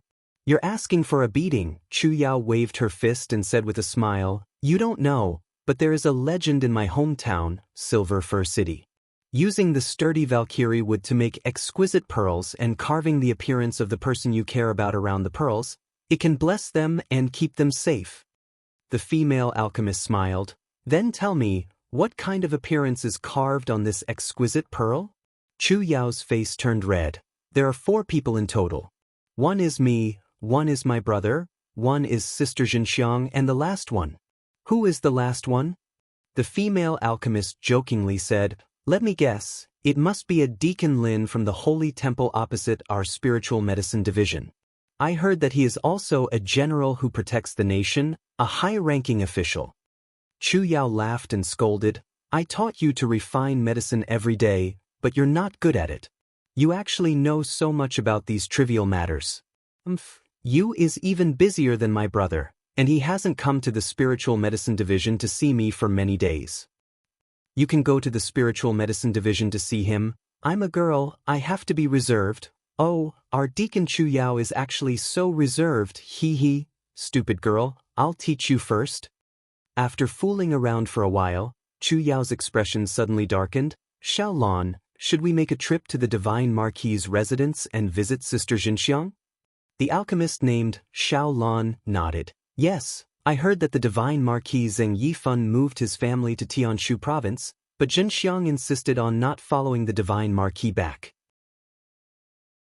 She even threatened to kill herself. So the Divine Marquis left a few generals in the Divine Marquis's residence to protect Xinxiang. Unfortunately, Lord Chu Huayin promised that he would never see Xinxiang again. Why can't two people who love each other be together? Chu Yao sat there absent-mindedly, pursing her red lips. Maybe they don't want to leave, they just want to watch over each other in Lanyan City. Shao Lan. Chapter 291. 10 days passed in the blink of an eye. 100,000 arrows had already been refined into white diamond arrowheads, and they had been handed over to Luo Jian to be delivered to Dragoncliff Mountain. Lin Muyu's understanding of the 7 luminaries' profound energy had also deepened to the 6th luminary's realm. Over the past few days, he had been constantly, secretly eating the spirit fields planted by the 7 luminaries' demon emperor in the sea, and the strength of his spirit soul had increased at an extremely fast pace. He could already easily control the 5th luminary's power of 5 elements 8 desolation, and he had even forcefully activated his battle energy and could barely use the profound energy of the 6 luminaries' heaven and earth tribulation. Only the 7th luminaries, the strongest form of the 7 luminaries' star transformation, had not been able to gain a basic understanding of it. As a result, the 7 luminaries' demon emperor had often called him a weak chicken. But in reality, this fellow who was as weak as a chicken was able to use the 6 luminaries' heaven and earth tribulation with merely the cultivation of the 2nd level of the heaven realm. This had already caused the 7 luminaries' demon emperor to sigh in admiration. However, the 7 luminaries' demon emperor was naturally competitive and arrogant, so other than scolding others, his words were as precious as gold. As a result, he would not praise Lin Muyu with even a single word. Early in the morning, the 50,000-strong army of the Tianchong Legion gathered outside Lanyan City to escort the monarch and Prince Yuning on their eastern patrol. Naturally, Lin Muyu, Feng Jixing, Chu Huayin, and the other important generals had to send them off as well. A thick fog rose from the forest outside the city, and the fog turned into strands of dew that fell on Qin Yin's body, wetting the ends of her hair. Even when she blinked her eyes, tiny droplets of dew would slide down her slender eyelashes. The war drums thundered. This time, the Eastern Patrol was like an expedition. Qin Jin was dressed in golden armor, and at his waist hung the Desolation Sword, which symbolized imperial authority. His face was full of smiles as he chatted cheerfully with Prince Yuning Qin Yin, while Qin Yin's beautiful face was filled with reluctance and worry. "Xiao Yin, don't be so worried. It's not like Imperial Father won't come back." Qin Jin looked at his daughter dotingly and said, "While Imperial Father is patrolling the east, you must be more humble in managing government affairs. Remember, if you encounter any problems, ask Chu, Lei Hong, and the Right Minister. They are all important officials of the empire and will be able to provide you with the correct opinions. You cannot slack off in military affairs either. Feng Jixing, Chu Huayin, and Qin Lei control all of the troops defending the imperial capital." "Yes, Imperial Father, I understand. You have to be careful along the way and take care of yourself. Don't worry." Qin Jin smiled and nodded. Then he looked deeply at Lin Muyu and said, "You, protect your little sister Xiao Yin and wait for Father to return from his tour. Do you understand?" Lin Muyu cupped her fists and said, "Don't worry, Imperial Father. I will definitely ensure Xiao Yin's safety." Then I'm relieved." Qin Jin smiled and said loudly, "East Patrol, depart." The war drums rumbled once more and the frontline heavy cavalry set off. The Tianchong Legion had a total of 90,000 soldiers, but there were less than 30,000 heavy cavalry. This was enough to show how valuable cavalry was. This time, the cavalry had all set off for the East Patrol, while the Central Army was guarded by shield soldiers and pikemen. The rear army was guarded by archers. The 50,000-strong army set off in a majestic manner and left Lanyan City. Qin Yin looked at the back of the East Patrol with a lost look in her eyes. Beside her, Tang Xiaoxi said, "Xiao Yin, let's go back as well. It's cold outside, don't freeze your body." Qin Yin nodded and frowned slightly. "I keep feeling a little uneasy. I really hope that Imperial Father can cancel this East Patrol." "Why? Are you worried about the Prince of Southern Defense, Qin Yi? Tang Xiaoxi asked with a smile. Qin Yi nodded and said, Imperial Uncle Qin Yi has not come to the capital to see Imperial Father for many years. Moreover, I heard that he is actively training soldiers in Lingnan. 10 years ago, there were already 200,000 soldiers in Lingnan, but who knows how many there are now. The secret agents that the capital sent to Lingnan reported that there are at least 500,000 soldiers in Lingnan. 500,000. Tang Xiaoxi chuckled. Don't worry. Don't forget that these 500,000 soldiers may not be loyal to the Prince of Southern Defense. After all, there are still people like Earl Xiang, Lord Manning, and General Lin Yu. Moreover, there are military camps of the Empire every 10 miles to the north of the Qinling Mountains. As long as the soldiers of Lingnan leave the pass to the north, they will be discovered immediately. It can be said that if the Prince of Southern Defense really wants to rebel, he has no chance of winning. I hope so. Qin Yi still looked worried. She turned to look at Lin Muyu, only to find that he was holding a black ball in his hand and chatting with Chu Huayin. Brother Chu, is this the legendary Linglong Pearl? Yes, what's wrong? Isn't it small and exquisite? Chu Huayin glared. Damn, it's about the size of a duck egg. Do you dare to say that it's very exquisite? Lin Muyu also widened her eyes. What's more, what's that thing carved on it? It looks like a big yellow dog. You gave big sis Chu Yao's birthday present this thing? Chu Huayin glared and said, Yao asked me to carve characters on all 4 sides of the Linglong Pearl. It just so happens that the character on this side is you. This is what you look like, not a big yellow dog. You. Lin Muyu continued to widen her eyes. It's obviously a big dog with a big tail. How can you say that it looks like me? Brother Chu, we can't be so unreasonable. Brother Feng, do you think this looks like me? Feng Jixing grabbed the reins and raised his head to drink the wine in the gourd. After stretching his head to take a look, he said, Hey, Chu Huayin's carving skills are indeed extraordinary. Who else could it be if it wasn't you? You, don't blame me. Who asked Chu Huayin to treat me to this pot of wine? Lin Muyu glared at him and said, You're the most unprincipled person in our group. Qin Yi was speechless for a while. She coughed and said, The military police battalion has already announced countless times that we are not allowed to drink during missions. General Feng, as the commander of the Imperial Guards, you are drinking during a mission. What should you do? With a pa sound, Feng Jixing threw the gourd in his hand to the ground, causing the smell of wine to splatter all over the place. He looked extremely angry. Who stuffed this gourd into my hand and lied to me that it was water? There's no trust between people at all. This is simply shameless. Tang Xiaoxi was speechless. I wonder who is the shameless one. A few days later, at night, Lin Muyu was still facing the sky full of starlight. She stood alone in the inner hall of the sacred hall and looked up at the stars. The dark force in her palm surged, but she could not transform the power of the stars.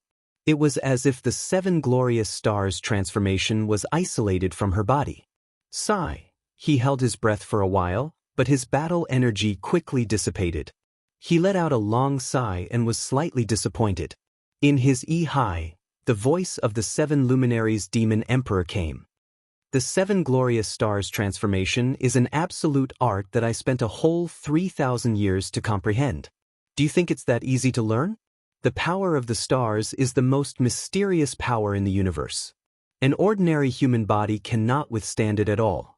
You are just a mortal now, so don't be discouraged. Take your time. Lin Muyu said, Demon Emperor, how do you feel as a god? God? The 7 luminaries demon emperor was stunned. He smiled and said, What can I feel? I'm just invincible. Everyone is afraid of me, respects me, and obeys my orders. Other than that, it's loneliness, endless loneliness. Loneliness? Lin Muyu smiled. Speaking of which, I'm also lonely now. The 7 luminaries demon emperor could not help but laugh. You're lonely because you miss women. I'm lonely because I'm invincible. Don't you think it's shameful? Who said that? I don't miss women. Bah, I'm living in your Yi-Hai. Do you think I don't know what you're thinking? The 7 luminaries demon emperor laughed mockingly. Weak chicken, I know your heart is filled with Her Highness Qin Yin. And, to be honest, Qin Yin is a rare beauty. This emperor has roamed the universe for hundreds of thousands of years and has not seen many women who are as beautiful as her. It's rare that an ugly dog like Qin Yi could have such a beautiful descendant. If I were you, I would go to Zetian Palace and sleep with the princess while the emperor is not at home. Lin Muyu glared. That's why you're called the Demon Emperor. Everyone wants to beat you up. Ha, brat, it's fine if you don't call me teacher, but you actually dare to mock me. Is there a disciple like you? If I knew this would happen, I would have taught you the 7 luminaries mantra in reverse. That way, you'd be better off dead than alive, hee. Lin Muyu could not help but feel a chill in her heart. Don't scare me. Speaking of which, Demon Emperor, I've been feeling uneasy for the past few days. I don't know what's going on. Could it be an ominous sign? The 7 luminaries Demon Emperor smiled faintly. An ominous sign? Don't forget, you have a strand of my divine power in your body. Since you're feeling uneasy, it's definitely not as simple as an omen. It's more likely that something is really going to happen. Your divine power is stronger than mine. You should be able to sense that something is going to happen, right? No, I'll be confused if I'm too concerned. What happens on this mainland has nothing to do with me. It doesn't matter who lives or dies, so I won't feel uneasy. The Demon Emperor spoke very calmly. In fact, he really did not care about these things. Lin Muyu took a deep breath and turned to look at a temple guard behind her. Call Luo Jian from the Longdan army camp. Yes. Not long after, Luo Jian rode his horse into the temple. After dismounting, he asked, Madam, what's wrong? Is something the matter? Nothing for now. Lin Muyu said faintly, Go to the Dragon Rocky Mountain personally and pass the order. Let the Longdan army camp maintain its vigilance and be ready to go out at any time. Don't slack on any training and wait for my orders. Yes, madam. With this, Lin Muyu felt a little more at ease. With the Longdan army camp around, at least they would not be caught off guard in any situation. Thousands of miles away, in the Qinling Mountains, spring had arrived, and it was the rainy season at this time. It was drizzling in the air, and this rain lasted for 3 consecutive days, as if it would not stop.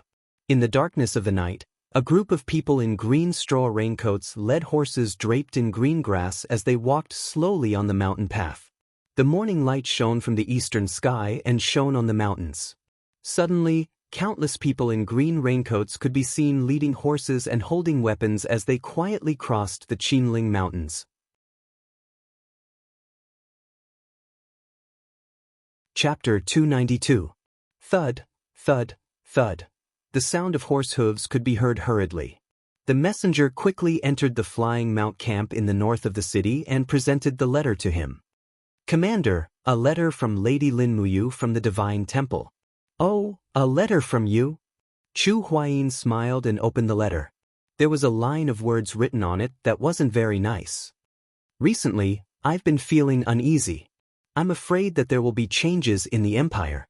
As the commander of the Flying Mount Camp, Elder Brother should send more scouts to patrol around the North Ridge province to maintain vigilance in the capital. Sincerely, Commander, what's the matter with General Lin Muyu? A cavalry captain asked. Chu Huayin frowned and said, You said that he has an ominous premonition that something will happen to the empire. Men, have the East Patrol team sent back any news? How is Her Majesty's current situation? A deputy general cupped his fists and said, We just sent back a letter last night. Everything is safe. Her Majesty has already met the Prince of South Garrison, Qin Yi. The 3 brothers should be enjoying fishing by the fairy lake now. That's good. Chu Huayin took a deep breath and said, Captain Li, pick 500 people from the Flying Mount Camp and form a team of 5. Bring dry rations and divide them into 100 teams to patrol around the Earth Star Province, North Ridge Province, and Songnan Province. Once there are any abnormal movements, immediately report to me by messenger bird. I'll leave this matter to you. You must do a good job. Yes, Lord Commander. The cavalry captain cupped his fists and immediately turned to leave. Chu Huayin frowned under the light of the oil lamp. He looked up at the generals and said, Have there been any replies to the letters sent to the Seven Seas Province and Cloud Province? Have Duke Lan and Duke Yun agreed to send troops to make up for the emptiness of the capital's military forces? A cavalry captain stepped forward and said respectfully, Duke Yun has replied. He said that he is currently preparing for the rations and warhorses. In a few days, he will send 30,000 cavalry to the capital to protect Her Highness Yin. There's still no news from Duke Lan's side. He's probably still brooding over young General Lin Muyu killing Tang Bin. Chu Huaijin gently punched the table and said, Tang Lan, don't forget that Xiao Shi is still in Lanyan City. If something happens in Lanyan City, can Xiao Shi stay out of it? The cavalry commandant said, Commander, should we inform Commander Feng Jixing about this patrol? Chu Huaimian nodded and said, I'll personally make a trip to the Imperial Army's encampment tomorrow morning. The Imperial capital's defenses are too weak at the moment. There are only 50,000 soldiers. If anything happens, I'm afraid these 50,000 soldiers won't be able to defend the massive Lanyan city. At the side, a military officer laughed and said, Lord Commander, you don't have to worry so much. The Empire is at peace. Moreover, His Highness, the Prince of Jinan, and His Majesty are on patrol at Fairy Lake. What other changes can there be when the North and the South are together? Chu Huaimian looked at him deeply and said, Lin Muyu, have you seen this person before? I haven't. Then you can get to know him. Yu's actions are always unexpected. His predictions are most likely not wrong. No, I have to go to the Imperial Army's encampment now. Bring 500 soldiers with me. In the Imperial Army's encampment, under the yellow light, Feng Jixing was wrapped in a blanket. He was holding Xiang Wentian's 7 Victorious Tactics scroll and reading it carefully. He sneezed frequently and his face was pale. Lord Commander, Commander Chu of the Flying Mount Battalion requests an audience, a guard outside the tent said respectfully. Let him in. Watch the tea. When Chu Huaimian entered the tent with 2 cavalry commandants, he couldn't help but be stunned. Feng Jixing, are you sick? It's just a cold. It's just a minor illness. Feng Jixing smiled and said, I will circulate my energy to force the cold poison out of my body. You have such good skills. Why do you need a medical officer? Chu Huaimian sat down and moved the brazier in front of Feng Jixing. He said, with your cultivation, Feng Jixing, it's not easy for you to catch a cold. Old Chu, you didn't come to the Imperial Army's encampment so late just to treat me to a drink, right? Of course not. Chu Huaimian sat down and said, these days, His Majesty has gone to Tanshu Province, and His Highness is in charge. Feng Jixing, don't you feel a little uneasy?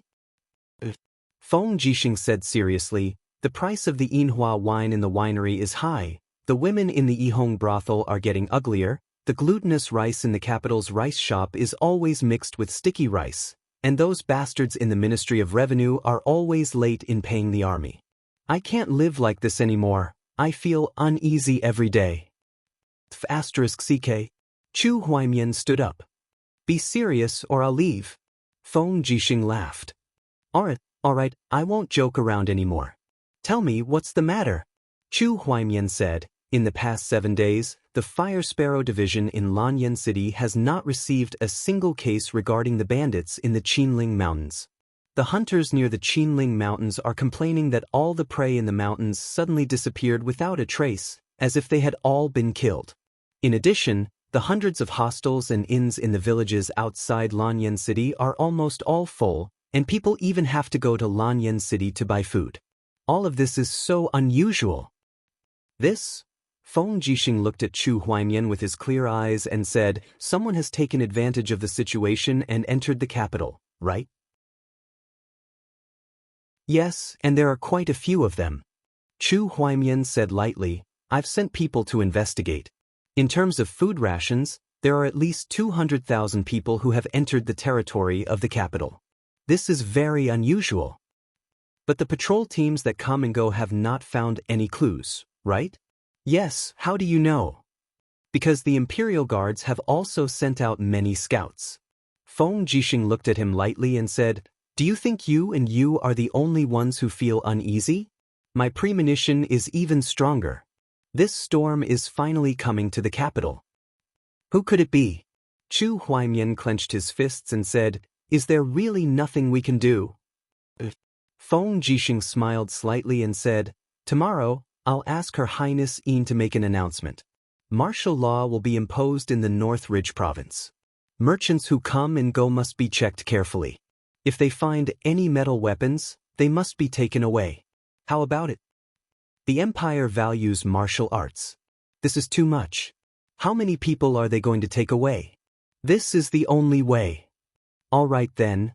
At the same time in the Five Valleys city, a group of people wearing black cloaks entered the governor's manor. They were led into the meeting hall by a servant. Governor Si Kongfan was dressed in black armor with a sword hanging from his waist. Behind him was a group of trusted generals. He cupped his fists and smiled. Si Kongfan greets General Jiyao.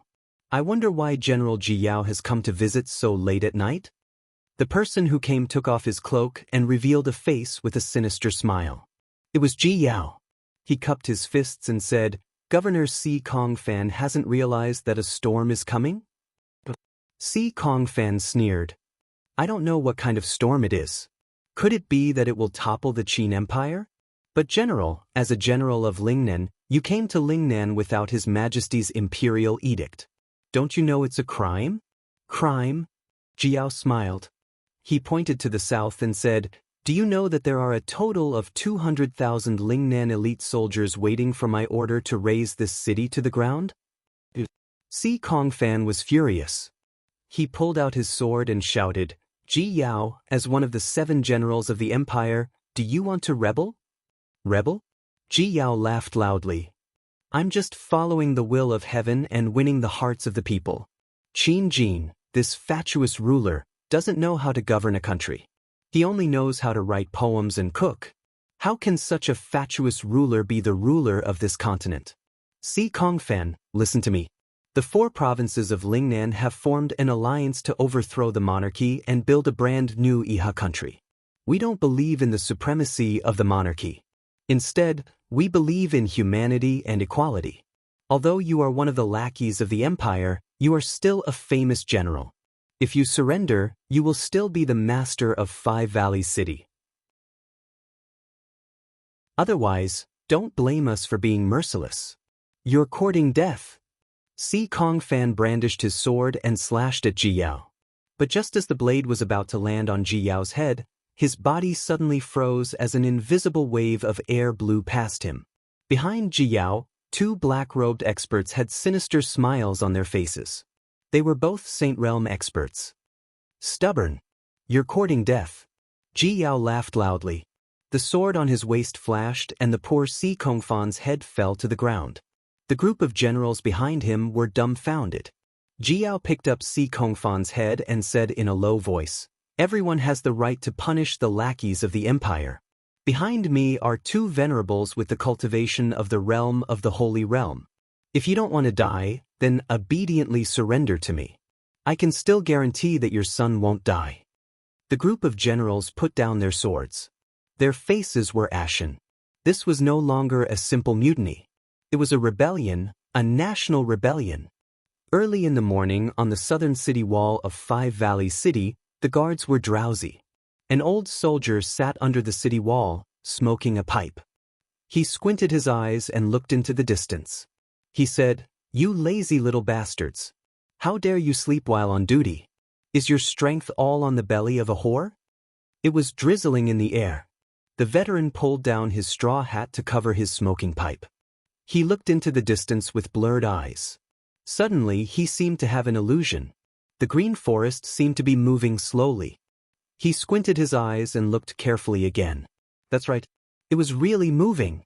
He quickly clapped his hands and said, "Li ergo, Zhang Quan Dan, Lu Min Zhao Ritin, wake up. Quick, if you sleep again, I will kill you."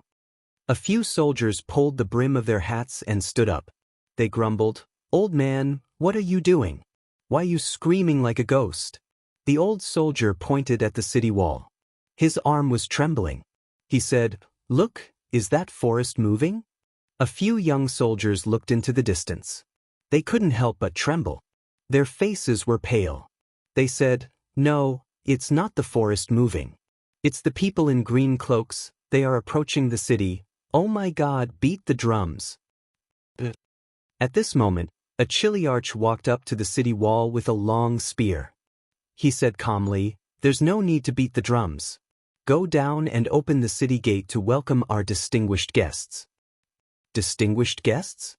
The old soldier was dumbfounded. "General Zhao, welcome what distinguished guests?"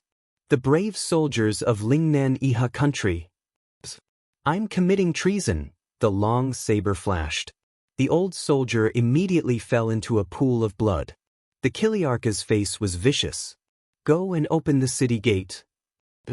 The group of soldiers trembled. Chapter 293. Songnan province has fallen into the enemy's hands. The letter in his hand fell to the ground. Feng Jixing's face was full of shock. What a fast speed! Luo Lai and Zhang Wei were both shocked. Luo Lai asked, "How could it be so fast?" "General Si Kongfan is the new governor of the province.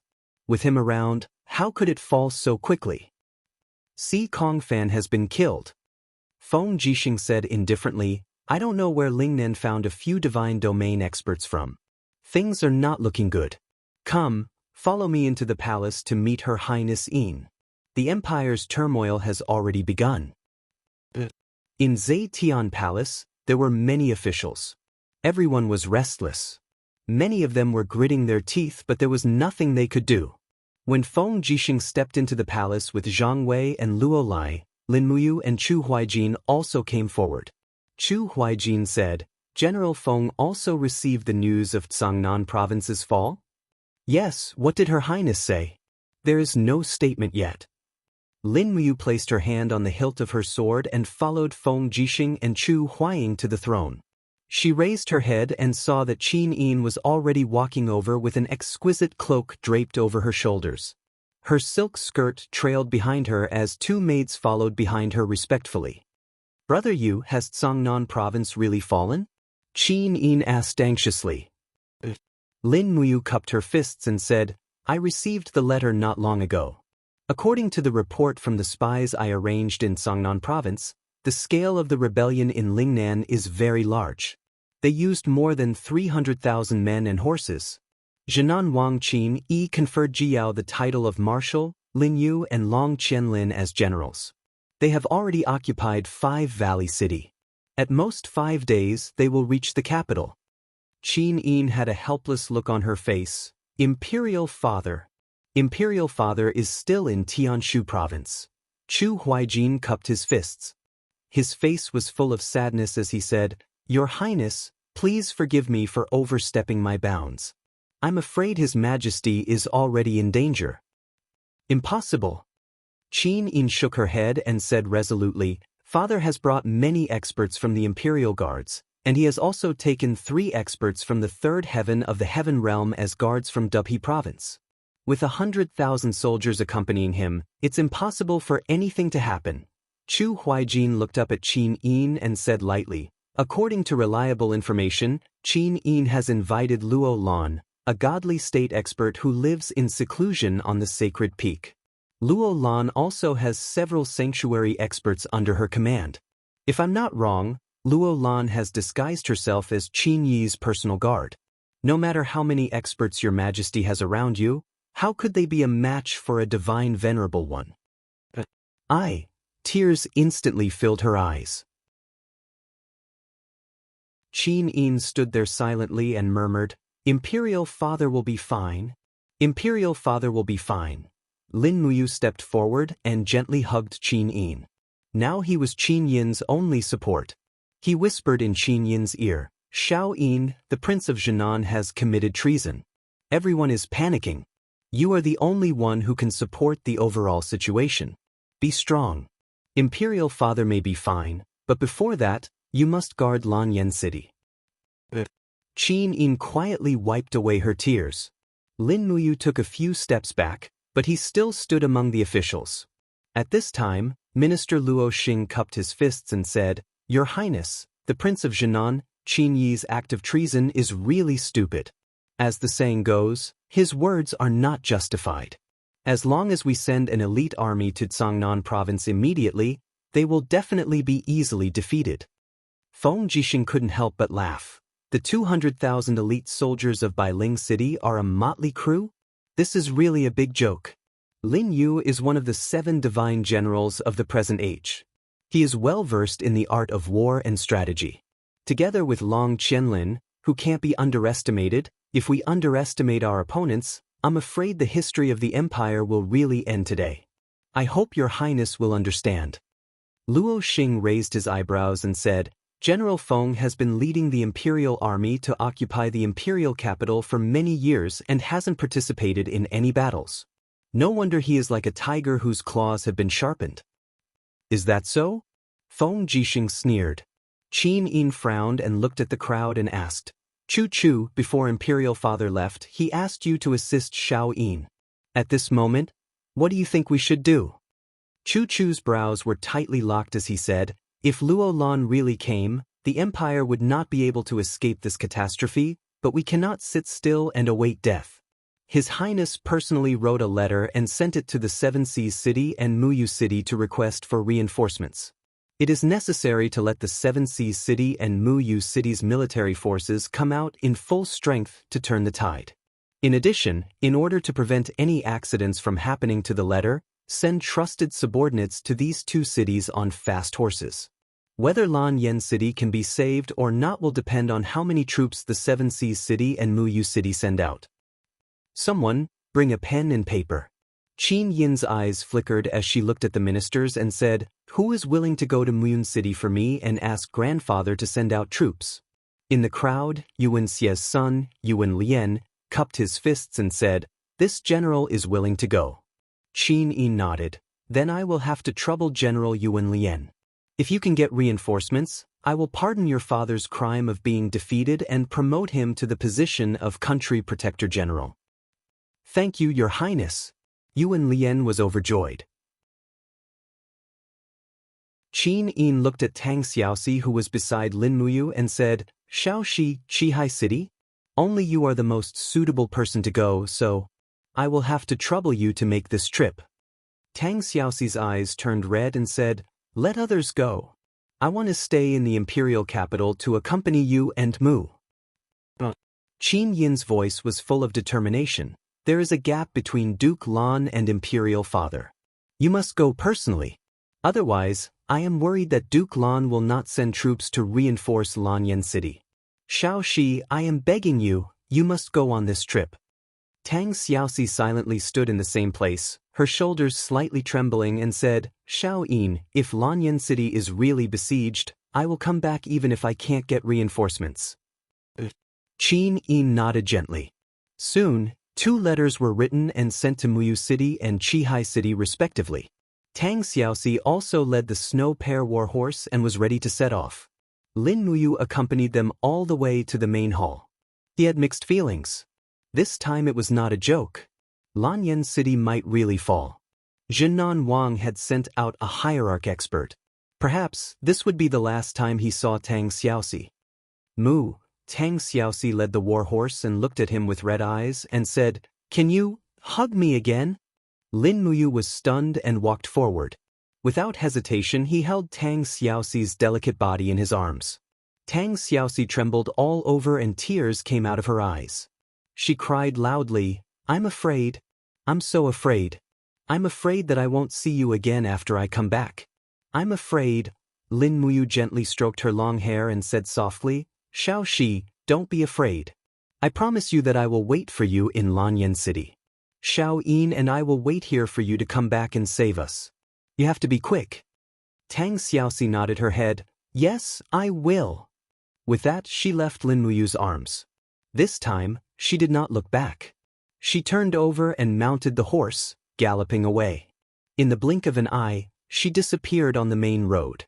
Lin Muyu stood there in a daze. Looking at Tang Xiaoxi who was far away, he felt a sense of loss. A turmoil was right in front of him. How many more things could he lose? When he returned to the main hall, he found that the officials were arguing about whether to send troops or to defend Lanyan City. The minister's office and the Ministry of War argued until their faces were red with anger. Both sides did not give in at all. Moreover, Luo Xing and the Minister of War Lu Fang had many supporters in the imperial court. Dozens of people argued endlessly. It seemed that waiting for them to come up with a conclusion would take at least another 100 years. Feng Jixing, Qin Lei, Chu Huaying, Zhang Wei, and the other generals stood at the side with dark faces and did not speak. As for the senior officials who had made meritorious contributions, such as Chu Chu, Lei Hong, and Qin Hao, the dean of Aries College, they also remained silent, waiting for Qin Yin to come up with a decision. At this time, everyone was faintly uneasy and confused. "Be quiet." Qin Yin lightly patted the armrest of the throne and said, "Should we take the initiative to attack or defend Lanyan City? Isn't there a conclusion?" The Minister of War Lu Fang immediately cupped his fists and said, "Your Highness, this old official thinks that we should defend. The Lingnan army is aggressive and they call themselves the Volunteer Army. Every time they arrive at a place, they seize the land of the local vassals and use the equal distribution system to divide the land to the local commoners. Therefore, the Volunteer Army is supported by the commoners. There is even a letter saying that the people of Tsangnan province are already celebrating the Volunteer Army this morning." Nonsense. Luo Xing sneered and said, "What Volunteer Army? They are just a motley crew. What is there to be afraid of? We still have 50,000 soldiers in Lanyan City and 40,000 soldiers in Qihai City. Adding the official army in Northridge Province, we have more than 100,000 soldiers. I believe we have the power to fight. Moreover, we have Feng Jixing, Qin Lei, Lin Muyu, and other new and fierce generals. In addition, the Empire's #1 warrior, Du Hai, is about to be recalled. What volunteer army are we afraid of? You are the one who is talking nonsense." Seeing that the two sides were about to quarrel again, Qin Yin hurriedly coughed and looked at Lin Muyu and Feng Jixing. She asked, "You, General Feng, what do you think?" Feng Jixing cupped his fists and said, "There is Earthstar Province to the south of Lanyan City and Songnan Province to the east. Let's figure out the situation in these two provinces first. What I want to know is that our spies did not receive any news that the Lingnan army had crossed the Qinling Mountains. How did their army of hundreds of thousands come to the border of Northridge?" In the crowd, the State General Ling Nandan cupped his fists and said, "Your Highness, I know why. My spies in Lingnan have just reported back. The King of Jinan used General Lin Yu's strategy. All the Lingnan army wore green coats and crossed the Qinling Mountains during the rainy season for 7 consecutive days. They called it green cowhide crossing the mountains. It is precisely because of this that we did not notice, and they took advantage of the situation to occupy the Five Valley City." Feng Jixing frowned and said, "Green cowhide crossing the mountains? Damn it," Qin Yin said, "there are about 20,000 troops stationed in Earthstar Province. Maybe we can mobilize this army." Lin Muyu cupped her fists and said, "Your Highness, Earthstar Province is in the south of the imperial capital and bears the brunt of the attack. If there is no accident, it has already fallen." At this moment, a messenger flew in from outside and said loudly, "Your Highness, urgent report." "Speak." Qin Yin's beautiful eyes were full of worry. The messenger panted and said, "I just received a letter. Lingnan General Lin Yu led 100,000 troops to attack Cold Star City. Earthstar Province has fallen." As expected, Feng Jixing felt a chill in his heart and said, "Lingnan is aggressive and this general also thinks that we should defend. Lanyan City has been through thousands of years and has been repeatedly repaired. The city walls are very strong and there is enough food in the city. In addition to the large population, there will not be a shortage of civilian workers. As long as we defend, it should not be a problem to defend for a few months, enough to wait for the reinforcements from Muyu City and Qihai City."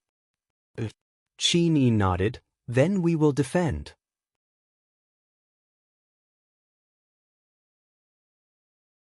Chapter 294. His Highness has announced that all citizens are to enter the city immediately. The city gates will be closed after sunset.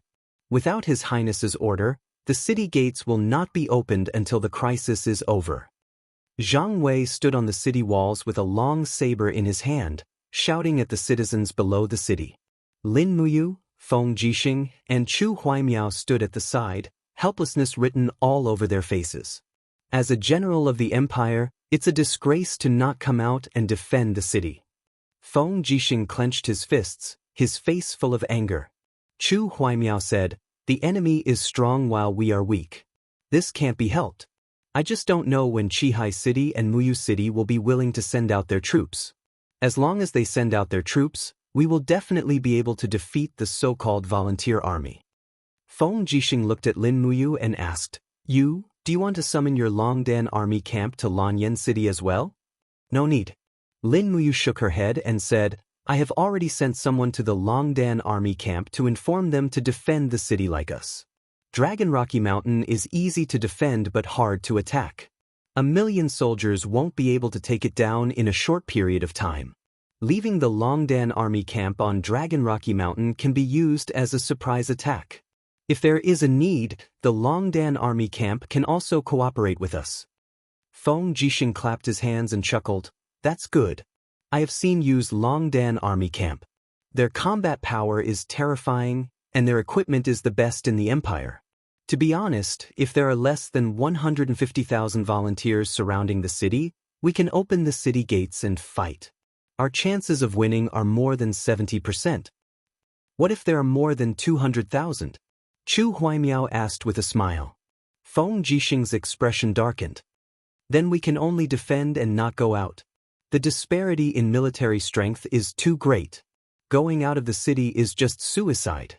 Moreover, the other party has a godly state master and nearly 10 sanctuary masters. Lin Muyu stretched out her hand to sweep away the dust on the battlements, and the place that her palm touched was icy cold. She could not help but feel a chill in her heart as she said, One do not know how is His Majesty's situation at Fairy Lake. There is actually no news at all.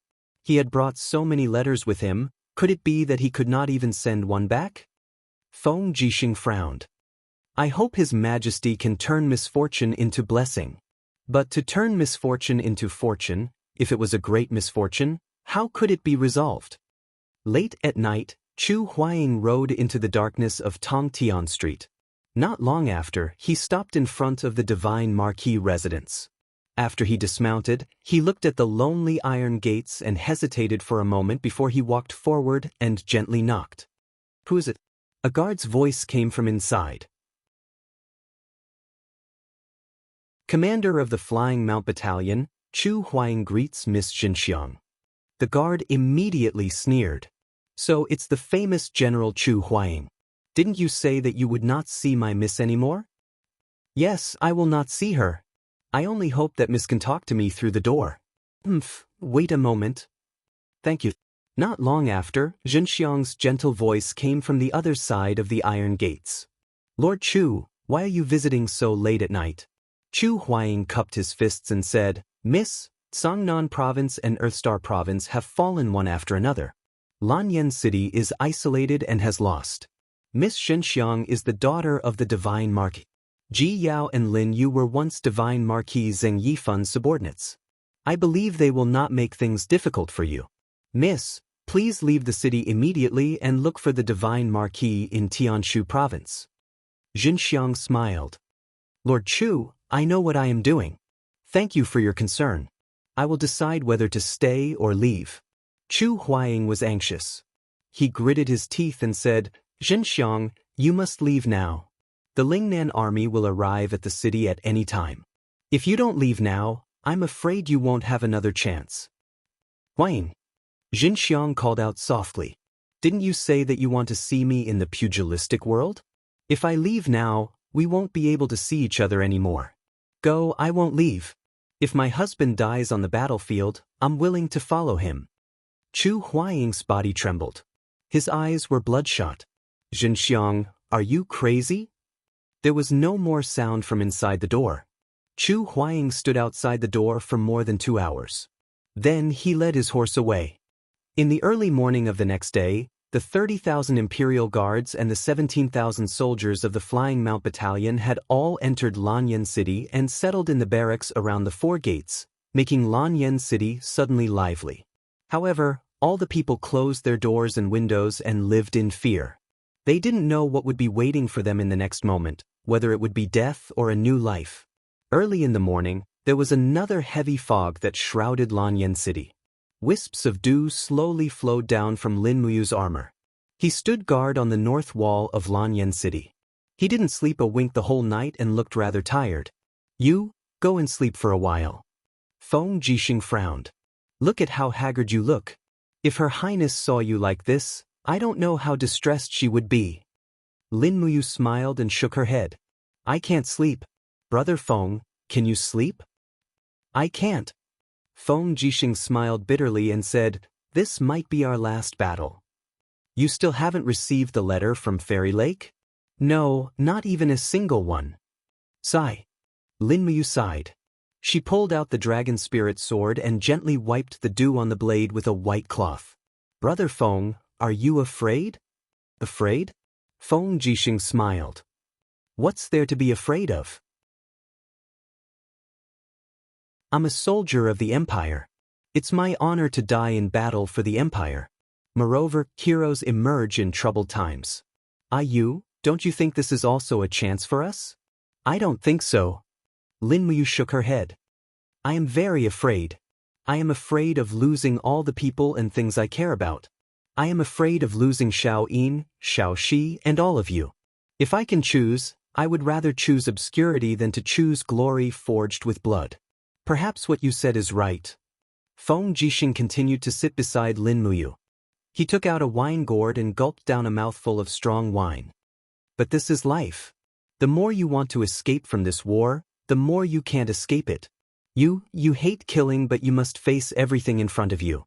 In this battle, our hands will be stained with blood. Just wait and see."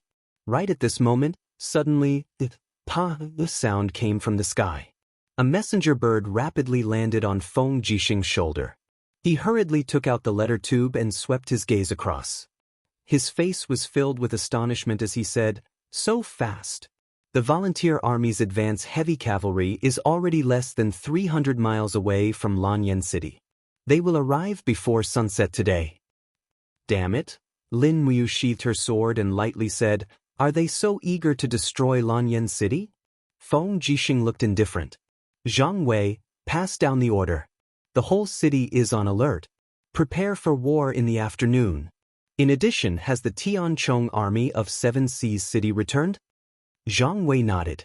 "They will arrive in 2 hours." That's good." Not long after, the sound of hooves could be heard in the fog. A commander came to the city with a long saber. It was the Empire's #1 warrior, Du Hai. Behind him were densely packed soldiers with shields. They were all infantrymen of the Tianchong army. In addition, there was an endless stream of rations. "Open the gate." Du Hai shouted. Feng Jixing stood on the city wall and shouted, "General Du Hai, how many people did you bring back?" Du Hai raised his head to take a look and said with a smile, "So it's Commander Feng. The Tianchong army is no longer as strong as before. Suppressing Demon Pass lost close to 10,000 men, and His Majesty took away 50,000 men. Now, there are less than 30,000 infantrymen and archers." Feng Jixing nodded. 30,000 is good. Come into the city. The Flying Mount camp will guard the south gate, the Imperial army will guard the north and east gates, and the Tianchong army will guard the west gate. What does General think?" "Thank you. I will lead my brothers to the west gate." Du Hai was a candid man.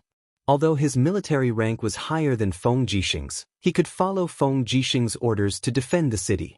He could be considered a good general. Moreover, the volunteer army was coming aggressively. There were generals everywhere in the empire who had defected and surrendered. Du Hai's willingness to return to Lanyan City to defend at this time was enough to prove his loyalty. After watching the Tianchong army enter the city, Lin Muyu also stood up slowly. Holding her sword, she said, "Wei Chou, how is the situation in the Eagle Nest camp?" Wei Chou cupped his fists and said, All 724 brothers are on the north wall, ready to be deployed at any time. That's good. Everyone is equipped with a bow. Once the volunteer army enters the shooting range, just shoot them. Yes, I understand. It was close to noon. The sun pierced through the clouds and dispersed the fog. The Lingnan army's footsteps were getting closer. More and more messenger birds were flying in the sky. The news sent chills down people's spines. Lin Yu had led 100,000 soldiers and left planet Earth province. They had entered North Ridge province and would arrive soon. In the direction of Tsangnan province, Marshal Ji Yao of the League of Volunteers led an army of 250,000 people to Tsangnan province. With Long Qianlin as the vanguard, they successively conquered 17 cities between Lanyan City and Wugu City. They would reach the city in 6 hours. Near the Qinling Mountains, the Lingnan army soldiers were seen entering North Ridge. There was no news from Fairy Lake. Lin Muyu, Feng Jixing, Chu Huaying, and Du Hai were responsible for defending the city. Qin Lei led the imperial guards to defend Zetian Palace. The state general Ling Nantian supervised the battle. The entire Lanyan city was on the verge of a war. At this moment, Dupi Province, Fairy Lake. The lake water had been dyed red with blood. Countless corpses floated on the surface of the lake. Most of the corpses had begun to rot and were bloated.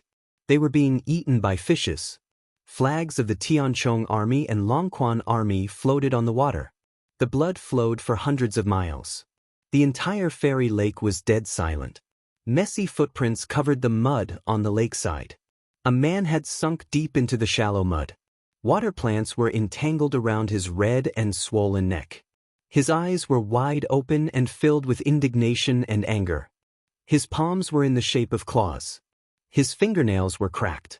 He had fought many battles in his life, but he was not strong enough.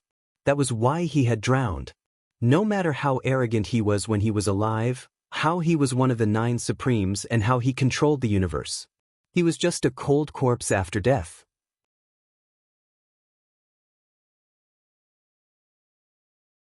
Chapter 295.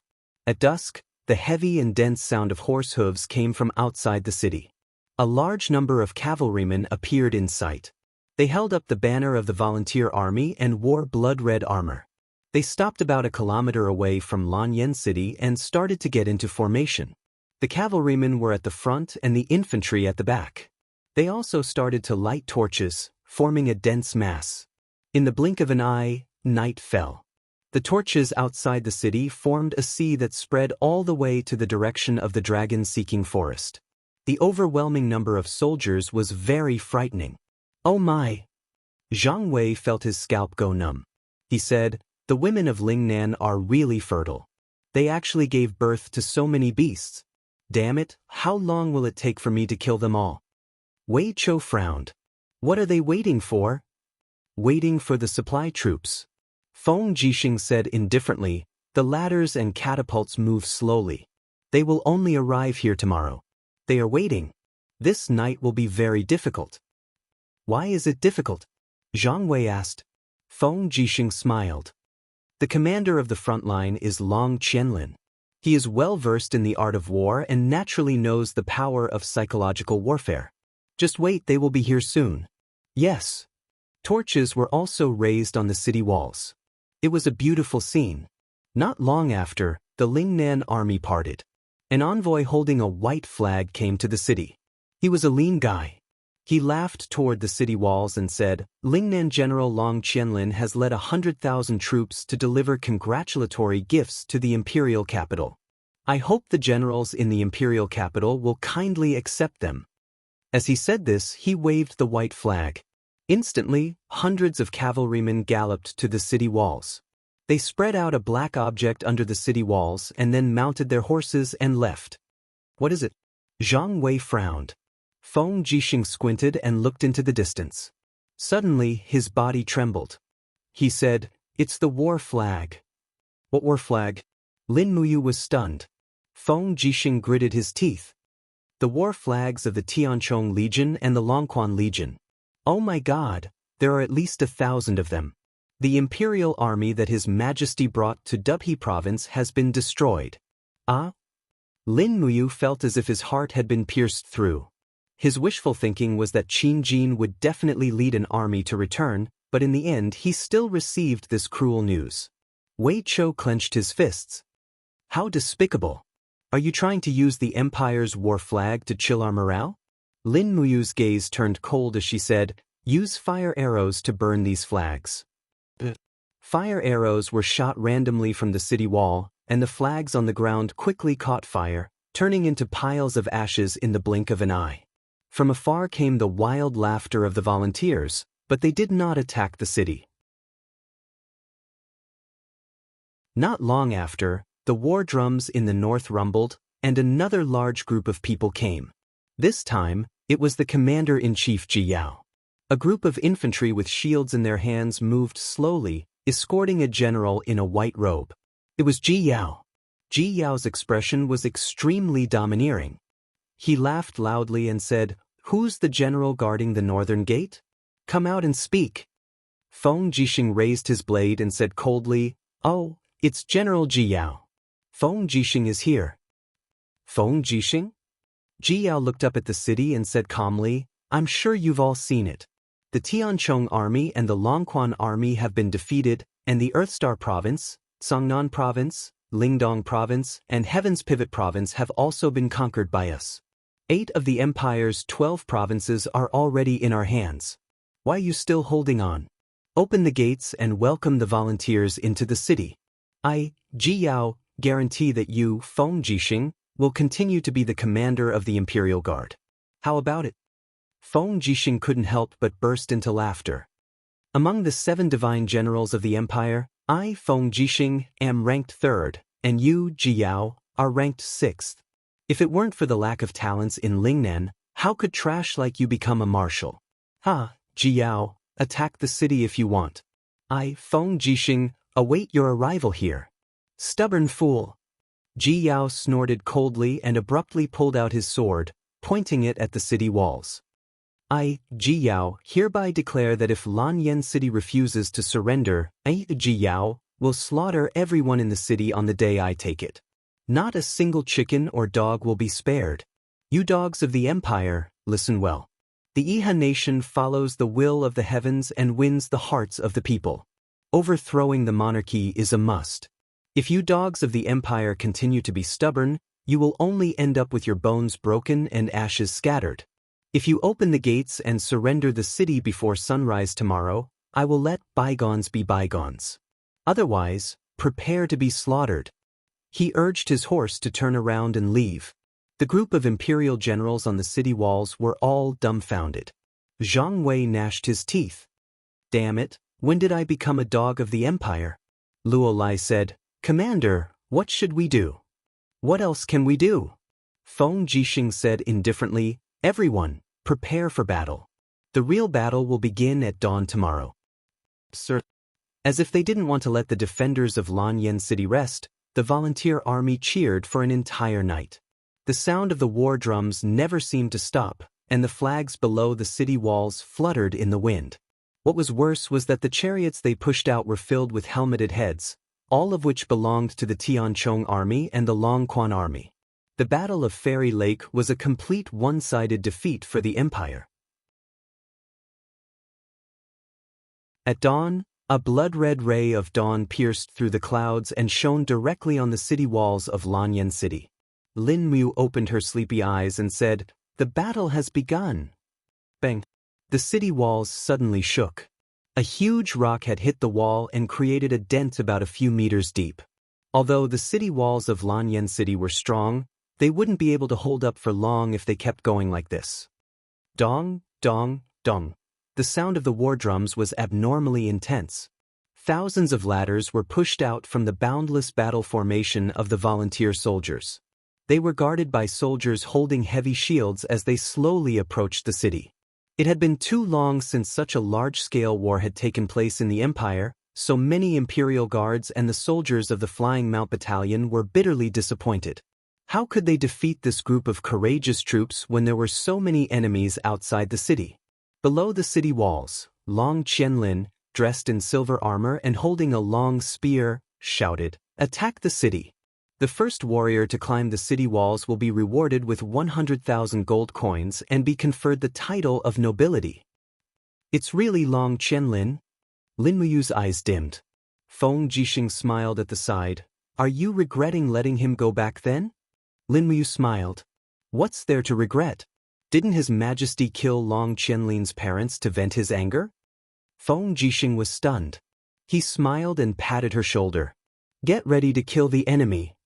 Aim at the people pushing the ladders and shoot. On the city walls, Wei Chou had already pulled back the demon-devouring bow.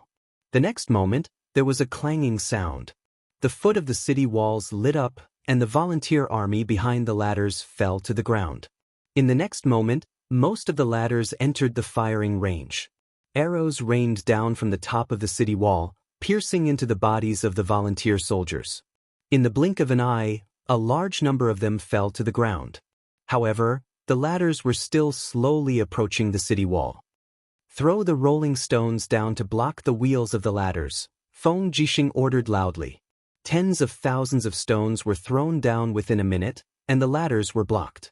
The volunteer army hurriedly moved the stones away with their shields. Immediately, a round of shooting came from the top of the city walls. Blood quickly dyed the ground below the city walls red. The distance was too far, at least 200 meters. It was beyond the attack range of the demonic noise blade. Therefore, Lin Muyu could only pull back her treasured carving bow and shoot at the enemies in the distance. Although her archery was only second-rate, she was strong and ferocious. In just half an hour, she had killed dozens of people. Fortunately, she was well prepared. There were many arrows in Lanyan City, and it was enough to last for a long time. At this moment, a ladder rapidly approached the city walls. There were more than 10 volunteer army hanging on the ladder. All of them brandished their sabers and rushed up the city walls. Lin Muyu quickly unsheathed her long sword. With a flash of sword light, she chopped off the arms of a volunteer army. The rest of the volunteer army were quickly turned into porcupines. There were many guards on the city walls. If they wanted to attack the city by force, they would have to pay the price in blood. The attack lasted for about 4 hours. It seemed that the volunteer army had realized that such a consumption was meaningless. The conch horn sounded, and the army retreated from the city walls like a receding tide. The people on the city walls heaved a sigh of relief. Zhang Wei raised his bloodied saber and laughed loudly at the volunteer army below the city walls. I thought you were divine soldiers who descended from the heavens. It turns out that you are just a bunch of cowardly dogs. Long Qianlin, if you have the guts, come and attack the city again. We are waiting for you here. Wei Chou and the others also laughed loudly. Behind them, bundles of arrows had been used up. However, it did not matter. The Imperial Guards quickly carried more up. Below the city walls, Long Qianlin looked at the city walls with a stern gaze. He did not say anything and immediately turned his horse around and left. In the blink of an eye, it was already afternoon. The tired soldiers were sitting on the walkways and resting. A warm spring breeze blew in from the south. Lin Muyu sat by the battlement and slowly wiped the blood off her blade. She looked at Wei Chou, Xiahou Sang, and the others and joked, "If you can defend Lanyan City, I will reward each of you with a wife." Wei Chou could not help but blush. "Commander, you must be joking." Xiahou Sang laughed. "How can one wife be enough? If Milord is generous, please give me a third wife. Oh no, a fifth wife. Let's talk about that when you are able to defend the city." At this moment, someone suddenly pointed at the sky in surprise and said, "Look, what's that?" Everyone looked over and saw countless pieces of paper flying in the air. They were kites that flew into the city along with the spring breeze. Lin Muyu's heart thumped. It must be something bad. She said, "Bring the kite with the short string." A member of the Imperial Guards immediately descended the city walls and soon came back with a kite with words written on its back. Lin Muyu took it and looked at it. The words on the back of the kite were very few, but each word was heart-wrenching. His Highness the Prince of Jinan led 1,000,000 troops to the north and swore to overthrow the monarchy and establish a Iha kingdom where everyone was equal. Wherever the brave and righteous soldiers passed, They would kill the heartless nobles and distribute the land equally. Each family would receive land based on the number of people they had and would be exempted from taxes for 3 years. Lanyan City is the capital of the world. May the people in the city give up resistance and leave the city to surrender. They will all be citizens of the Iha kingdom. If they continue to resist stubbornly, the day the city is breached will be the day the brave and righteous soldiers will slaughter all living things in the city, leaving no one alive.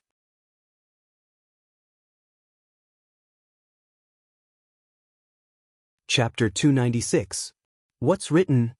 Feng Jixing asked. Lin Muyu handed it over. Feng Jixing glanced at it and his scalp went numb. He gritted his teeth and said, "Despicable, this is too despicable. Is he trying to divide the hearts of the people in Lanyan City? This is the most powerful part of Long Qianlin." Lin Muyu sighed. Feng Jixing asked, "How many kites like this are there in the city?" The imperial guards replied, "Countless. The commoners are reading it and it can't be stopped." "Oh no," Feng Jixing frowned, "what should we do? The city is already short of provisions. If the commoners make a ruckus, I'm afraid Lanyan City will collapse on its own." Zhang Wei said, "What's wrong with that?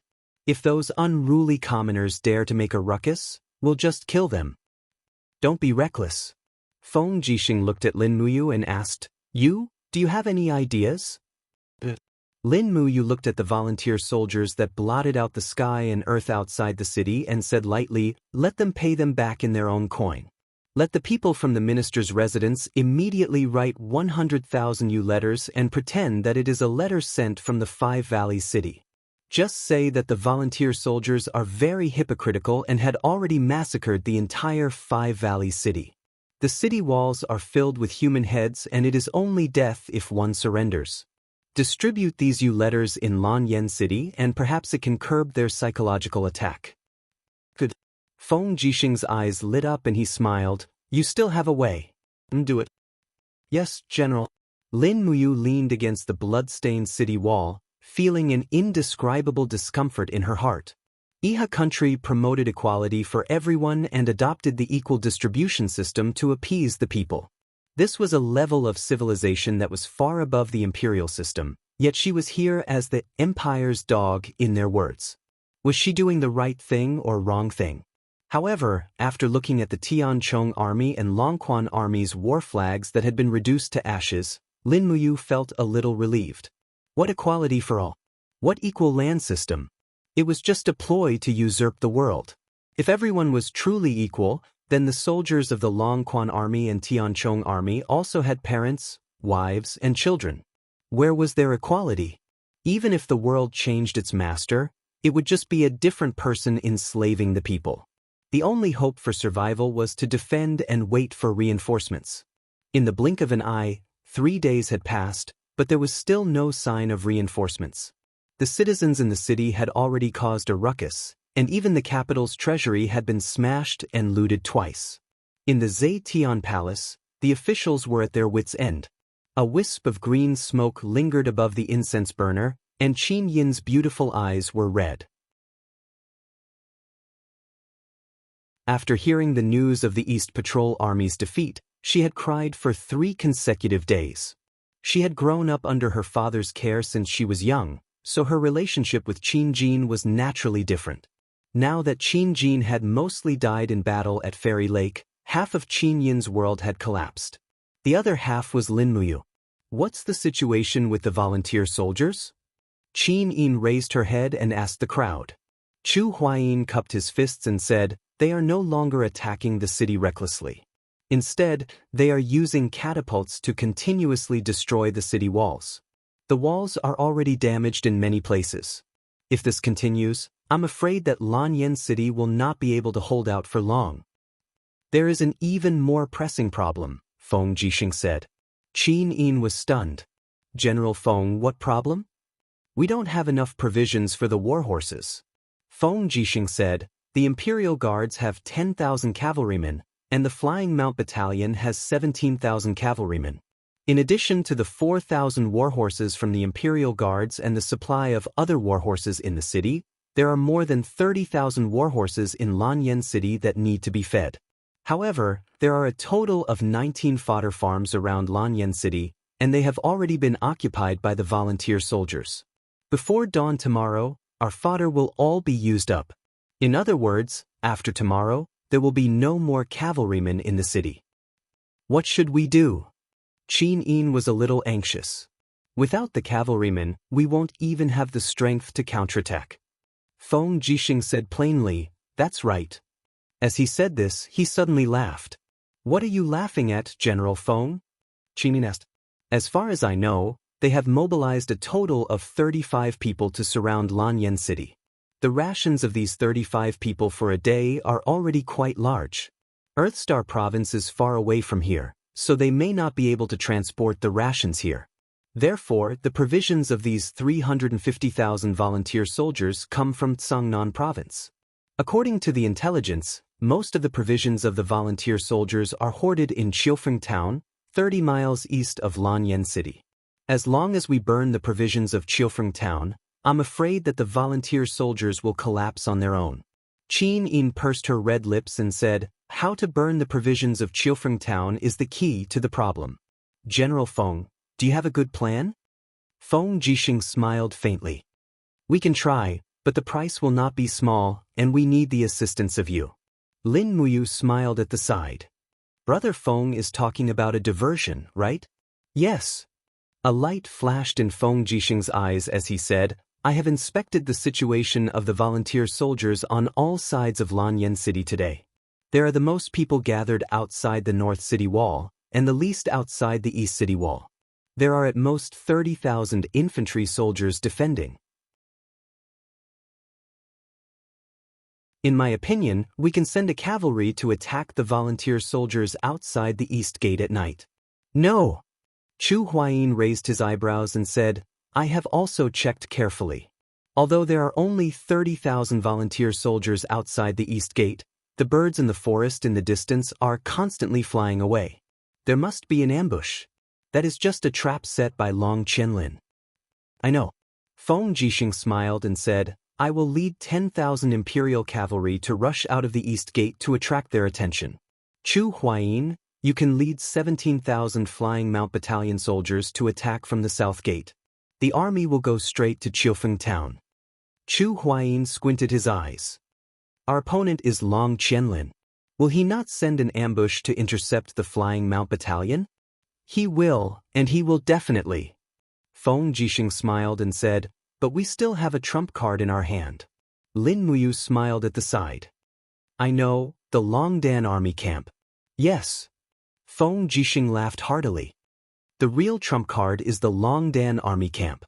The Imperial Guards and the Flying Mount Battalion are both feigning an attack. The important task of burning the volunteer soldiers' rations will be done by the Longdan army camp. Although Long Qianlin is very scheming, he will never expect us to use this double decoy strategy when we are at the end of the road." Lei Hong couldn't help but clap and laughed. "The younger generation will surpass us in time.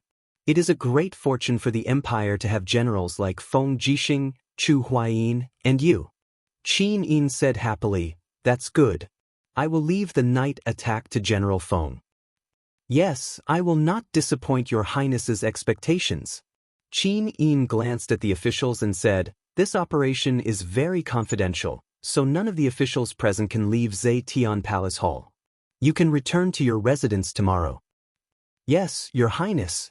In the afternoon, Lin Muyu sent a letter to Mount Long Yenshan. She used a high-altitude messenger bird. This was a bird specially domesticated by the animal trainers in Lanyan City.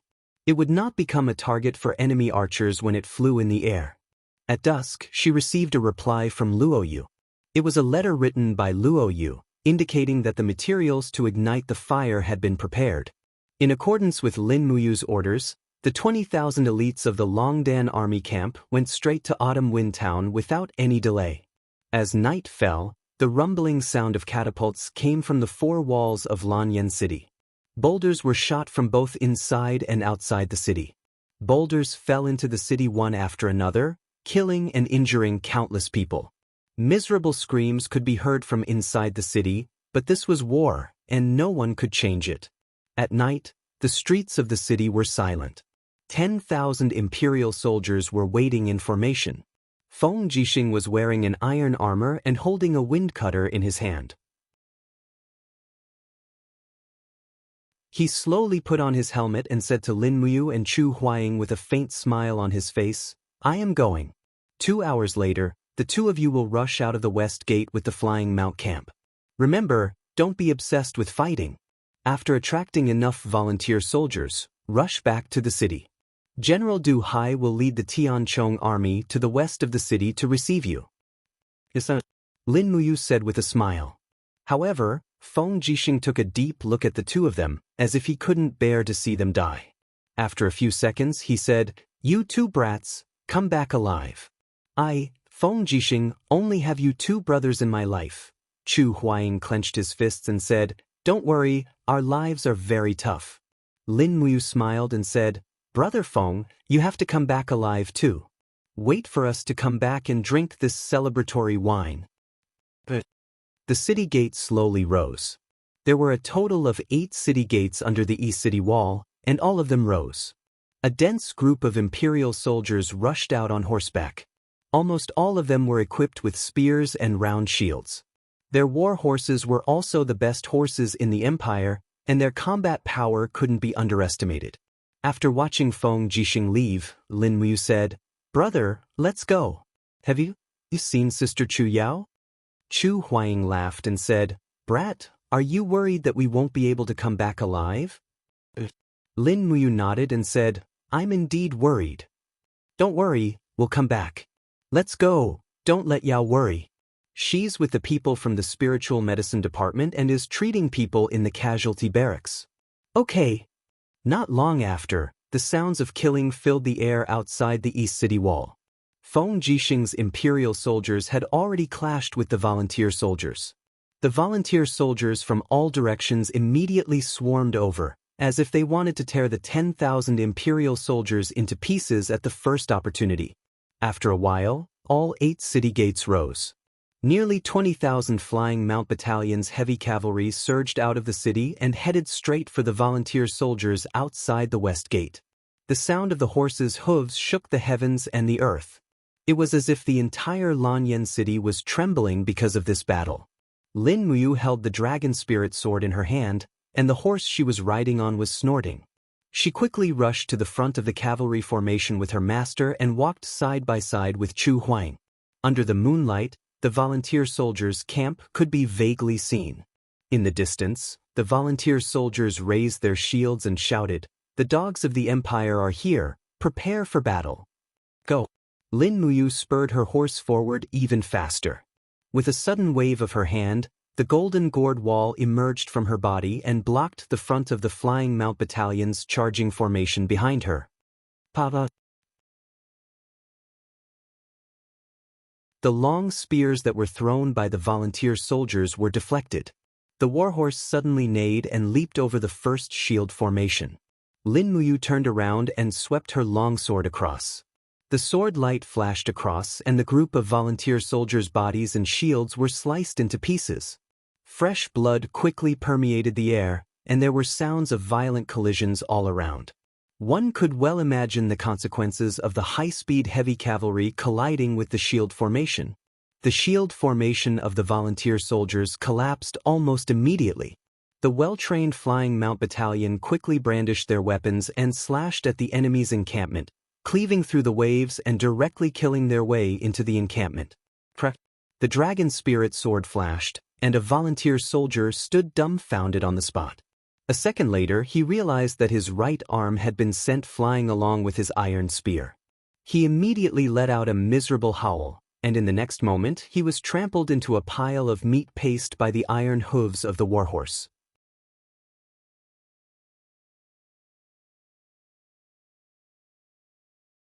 Chapter 297. Be careful of the arrow formation. Chu Huaying suddenly pulled on the reins and led the cavalry to charge towards the side of the formation. Everyone raised their shields. In the north, thousands of archers shot a dense barrage of arrows in the darkness. However, this was the strength of the heavy armored cavalry. After withstanding a round of arrows, Only a few of them suffered minor injuries. Not a single one of them died in battle. Swish! The invisible sharp blade shuttled through the crowd. Under Lin Muyu's control, the demonic noise blade quickly killed more than 10 people. It followed its master like a shadow, but none of the volunteer soldiers could see how this sharp blade killed them. The heaven beast's refined soul kept roaring, and it was breathtaking. The dragon spirit sword flew out with the luster of the golden gourd. With a pop sound, it pierced through multiple heavy shields and rapidly exploded. The battle energy transformed into a shock wave that shook 7 or 8 people away. It also quickly tore apart the defensive formation formed by this group of volunteer soldiers. Further ahead, there were still layers of defensive barriers waiting for the Flying Mount Battalion. Long Qianlin was already prepared. Rather than saying that Lin Muyu and Chu Huaying were attacking at night, it was more like they were walking into a trap. It seemed that Long Qianlin had also guessed that the Empire would launch a life-and-death battle. Thus, he arranged more than 10 heavy shield formations and archer formations in the camp. Behind them, there was an even more terrifying spear formation. This was the most terrifying method of battle for the heavy-armored cavalry. Be careful! Chu Huayan spurred his horse and rushed to the front with his sword in hand. Suddenly, his sword flashed and knocked away the tips of several spears. He spurred his horse and charged into the spear formation, brandishing his sword and killing indiscriminately. Behind him, the well-organized Flying Mount Battalion charged forward together with him. As they broke through the spear formation, many soldiers of the Flying Mount Battalion were pierced by the spears. Lin Muyu held her sword and rushed side by side with Chu Huaying. The dragon spirit sword cut through iron as if it was mud. With just one slash, a group of spears were cut in half. She raised her palm and activated the first element profound energy, chaos of the common people. Countless celestial bodies rampaged within the crowd, and in the blink of an eye, nearly 20 volunteer soldiers had turned into corpses. Their bodies were covered in blood, and under the impact of the 7 planets' profound energy, their blood vessels were in turmoil, and their bodies exploded. At this time, there was only one word in Lin Muyu's heart: kill. All the benevolence and righteousness had also vanished at this moment. Being kind to the enemy was being cruel to oneself. He still understood this principle. Moreover, this group of volunteer soldiers were not good people. Most of them were the private army of the Jinan king, Qin Yi, and not the imperial army fighting for the country. In contrast, the winged cavalry battalion, the imperial army that was fighting to protect the capital from being massacred, was much more noble. Chu Huaijin turned to look at Lin Muyu and said, "Conserve your energy. Don't use your martial soul and battle chi. This is a war, and we don't know how long this battle will last. You have to maintain your physical strength and dark force." Lin Muyu nodded and said, "Got it, Brother Chu." Just as Chu Huaijin had said, the winged cavalry battalion had been killing for a full half an hour, but they still hadn't managed to break through the encirclement. Moreover, war was originally an art. This battle was more like a battle of attrition. Whoever could last until the end would be the winner. Chu Huaijin was very smart, and he understood the principle of using the least amount of energy to kill the most people. Lin Muyu slowly restrained her true chi and martial soul. It wasn't bad to just rely on her strong physique to kill the enemy. The dragon spirit sword was sharp, and the Jedi warhorse was fully armored. The number of volunteer soldiers who died under the dragon spirit sword didn't decrease too much. Feng Jixing once said that in war, absolute power wasn't absolute. War was like a huge meat grinder. No matter how strong a person was, they would also lose their strength and life in war. A Heaven Realm expert was equivalent to 100 soldiers, a Sanctuary Realm expert was equivalent to 1,000 soldiers, and a God Realm expert was equivalent to 10,000 soldiers. Once the number of people killed exceeded this number, they would probably be exhausted. What was the difference between a Sanctuary or God Realm expert who had exhausted his battle chi and Immortal? Under the leadership of Lin Muyu and Chu Huaying, the Flying Mount Battalion charged forward like they were reaping wheat. Countless volunteer soldiers had already died under the iron hooves of the Flying Mount Battalion, but it seemed as though there was no end to these volunteer soldiers. More and more torches were gathering in the distance. It was obvious that the Flying Mount Battalion had attracted the attention of the volunteer soldiers, and they had started to increase their numbers. "Commander!" A winged cavalry battalion's commandant pulled out a bloody spear from a corpse. The spear splashed on his face, but he didn't care. With a pale face, he said, "We can't break through. The volunteer soldiers are constantly increasing their numbers. At least 150,000 soldiers are rushing towards us from all directions. If we don't retreat now, I'm afraid we won't have a chance." Chu Huaijin looked up at the stars in the sky and said, "It's not midnight yet, continue to charge forward." Lin Muyu remained silent. Behind her, 70 Imperial Guards from the Eagle's Nest camp had also joined the Winged Cavalry Battalion's battle formation. Each of them brandished their weapons and slashed at the volunteer soldiers. However, there were constant stray arrows on both sides, and many of them were already injured. Even Wei Chao's chest was pierced by an arrow, and he was bleeding profusely. Although the Winged Cavalry Battalion had killed many enemies, they had also suffered many casualties. However, this was war. The Winged Cavalry Battalion's mission was to attract more volunteer soldiers to gather here, and then to fight for the best time for the Longdan army camp to burn down the Lingnan rations. As they charged forward, they looked up towards the east. It was completely dark there. Lin Muyu's heart was filled with apprehension. She didn't know if the Longdan army camp had set off. With the level of elites in the Longdan army camp, as long as there were less than 5 volunteer soldiers guarding the granary, she believed that they would be able to successfully attack. Everything depended on Luo Yu and Fengxi. They didn't know how long they had been charging back and forth, but the more they killed, the more volunteer soldiers there were. Lin Muyu's white battle robe was already dyed red with blood, and Chu Huaijin wasn't much worse off. Chu Huaijin's shoulder was even injured. This was the work of a spear thrower. The spear pierced through Chu Huaijin's fragile battle armor and directly injured him. Looking at the stars in the sky and calculating the time, Lin Muyu said, "It's about time, let's break through the encirclement." But Chu Huaijin turned around and charged out with his sword. He shouted, "Turn around." The entire cavalry formation quickly turned around and rushed towards the volunteer soldiers. However, a black shadow quickly attacked them from the sky. It was the spear thrower. These spears were very sharp, and they instantly pierced through the bodies of many Winged Cavalry Battalion soldiers. The soldiers and their war horses were twisted together and trampled on each other. It was a tragic sight. However, Lin Muyu, Chu Huaijin, and the others didn't hesitate at all. They continued to lead the survivors and charged forward. Swoosh! The battle energy raged again. Lin Muyu opened her hands, and the golden gourd martial soul shone brightly. Golden gourd vines whizzed through the gaps in the crowd and suddenly separated the volunteer soldiers from the spear formation, opening up a path for the Winged Cavalry Battalion. "Well done." Chu Huaijin laughed loudly. He waved his sword and cut off the head of a volunteer soldier. He shouted, "Brothers of the Winged Cavalry Battalion, we have completed our mission. It's time to go home." However, it was destined that many people wouldn't be able to go home. The volunteer soldiers swarmed over and separated the cavalry at the back into small groups. They completely separated the rear part of the cavalry.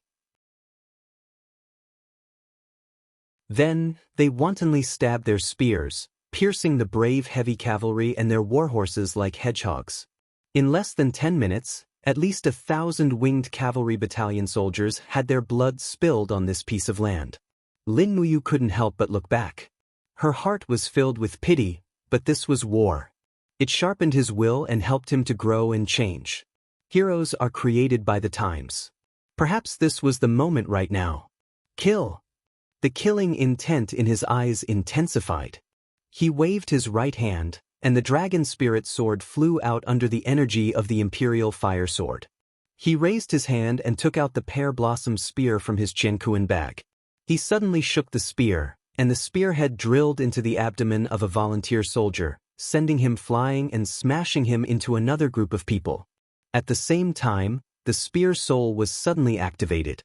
An ice Kirin roared and rushed into the crowd, freezing a group of volunteer soldiers into ice and then crushing them. The moment the pear blossom spear appeared, many volunteer soldiers were scared and retreated. At this time, Chu Huaijin didn't hold back his battle energy anymore. On his shoulder, the purple marten martial soul shone brightly. He raised his left hand, and a crescent energy fell from the sky and blasted into the crowd. Then, starlight pierced through the bodies of the volunteer soldiers. Although the star-picking finger was elegant, it wasn't inferior when it came to killing. When he returned to about 200 meters away from the city gate was already surrounded by a dense mass of volunteer soldiers. A group of spearmen swarmed over, and a fierce general with the rank of Chiliarch shouted, "Cut off their retreat. It's easy to come out, but they want to return to the city? Dream on." Lin Muyu didn't hesitate and said, "Kill." At this moment, the city gate suddenly opened, and a familiar voice roared, "Warriors of the imperial capital, kill your way out and support the brothers of the Flying Mount Battalion. Archers on the city wall, fire your arrows and kill those southern barbarian spearmen."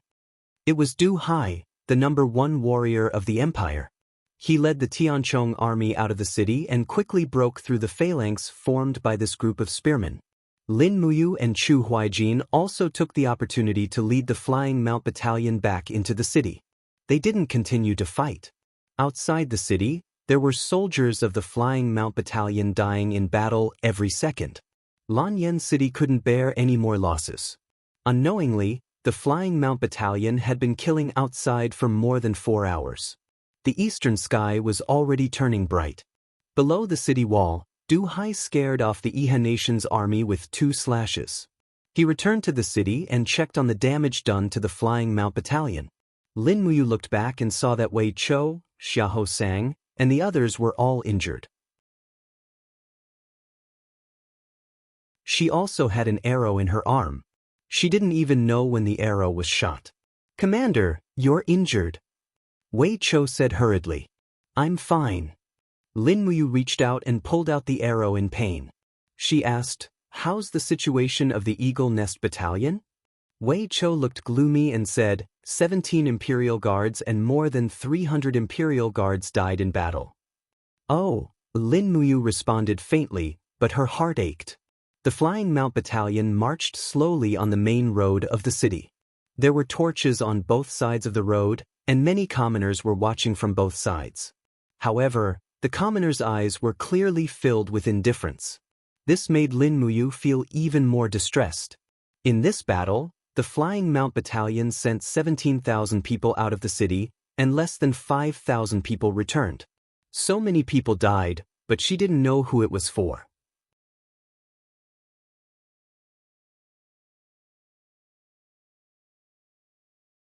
Chapter 298. Pa!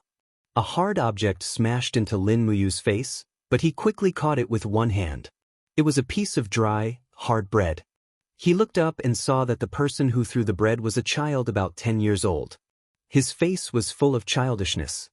His grandfather's face was ashen as he hurriedly said, "Sir, this child doesn't know any better. Please don't blame him." Lin Muyu looked at him indifferently, then her gaze fell on the child. "Why did you throw bread at me?" The child's eyes were filled with hatred that didn't match his age. "You dogs of the Empire, why don't you let the Iha Nation's army enter Lanyan City? As long as they enter, Grandpa will be able to obtain land and our family will be able to eat soft bread every day." Lin Muyu smiled and rode up to him. She looked down at him and said, "Are you sure the Iha Nation's army will give you bread after entering Lanyan City and not take away what you still have?" The child shook his head. "No, the Iha Nation's army is all good people." On the side, Wei Chou slowly walked over with his sword in hand and said indifferently, "Commander, as long as you give the order, this subordinate will execute this ignorant little bastard for attacking the Imperial army." The child's grandfather immediately knelt on the ground and begged for mercy. "Sir, please don't. He's still young and doesn't know any better. Please don't kill him." Lin Muyu shook her head and said, "Forget it. Let's go and let everyone rest early." Wei Chou nodded. However, at this moment, a cold brick smashed into Xiahou Sang's face with a swoosh, causing his nose to bleed profusely. Xiahou Sang was already injured and looked like he was on the verge of death. He raised his head and saw that the person who smashed him was a young man in his 20s. In a fit of rage, he immediately drew his sword and shouted, "Bastard, you don't want to live anymore?" The young man quickly turned around and disappeared into the alley. Xiahou Sang wanted to give chase, but Lin Muyu hurriedly said, "Xiahou, come back. Don't give chase. Don't cause unnecessary trouble." Xiahou Sang's face was full of grievance. His eyes were red, and the hand holding the sword was trembling slightly. "Sir, I, Xiahou Sang, have been loyal to the Empire all my life. Aren't we protecting these lowly commoners by fighting for the Empire? Why do they treat us like this? I, Xiahou, have never suffered such injustice in my life." Lin Muyu said indifferently, "You and I are both soldiers of the Empire. This is something we must bear. Enough, let's go back to camp." "Yes." Just as Lin Muyu and the others were about to enter the Eagle Nest Battalion's campsite, a messenger from the Flying Mount Battalion suddenly galloped over and happily said, "Commander Lin, it's a success." "Success? What succeeded? Our plan worked. The Autumn Wind Town in the east is on fire." Lin Muyu hurriedly went straight to the northern city wall. The moment she climbed up the city wall, she saw the eastern fires soaring into the sky. Sure enough, the Autumn Wind Town where the volunteer soldiers were hoarding rations was on fire. It seemed like the people from the Longdan army camp had succeeded. The sound of messenger birds flapping their wings could be heard in the air. A bird slowly landed. Lin Muyu took the letter tube and looked at it. It was a letter from Luoyu. "Sir, the mission has been completed. The rations camp in the Autumn Wind Town has been reduced to ashes. They sent 40,000 soldiers to defend it. The Longdan army camp lost 5,000 soldiers and many were injured. Please punish them."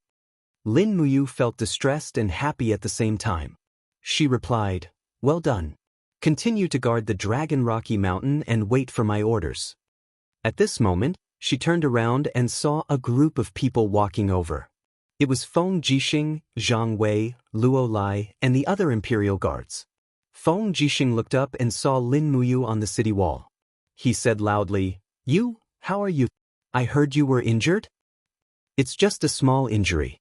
It's not a big deal." "Brother Feng, what's the situation with the imperial guards?" "They lost 3,000 soldiers. Their main force is not at the east gate." "Oh, that's good."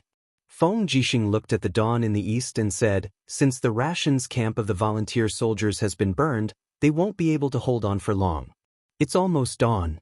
Let's go. Her Highness Yin is still waiting for our reply in Zetian Palace Hall." All right. There was no time to tidy up her clothes. Lin Muyu brought Wei Chou and Xiahou Sang with her to Zetian Palace Hall. Feng Jixing was almost the same as Lin Muyu. Everyone's battle robes were blood red. Even the dark blue imperial military uniform under their armor was dyed dark red. It was a clear proof of the word, bathed in blood. In Zetian Palace Hall, the maidservants blew out the immortal crane lanterns one after another. The officials were still waiting anxiously in the main hall. At this moment, Feng Jixing, Lin Muyu, Chu Huayin, and the other generals entered the main hall. An attendant immediately shouted excitedly, "Commander Feng Jixing, Commander Chu Huayin, and Madame Lin Muyu request an audience." Qin Yin was currently sleeping with her face resting on her hands. She immediately opened her eyes when she heard this voice and rushed to the imperial steps. She looked at Lin Muyu with pleasant surprise and said, "Brother Yu, did you succeed?" Lin Muyu nodded. "I have already received a letter from the Longdan army camp. The volunteer army's rations and fodder camp have been burned to the ground." "That's great." Qin Yin was overjoyed. However, when her gaze landed on Lin Muyu, her heart ached as if it was being cut by a knife. You're injured?" "It's nothing. It's just a small injury. Everyone is injured." Lin Muyu smiled. Qin Yin was now the master of Lanyan City. She was everyone's highness. Qin Yin belonged to everyone, not just him, Lin Muyu. Although he knew that Qin Yin loved him deeply, he couldn't act recklessly at this time.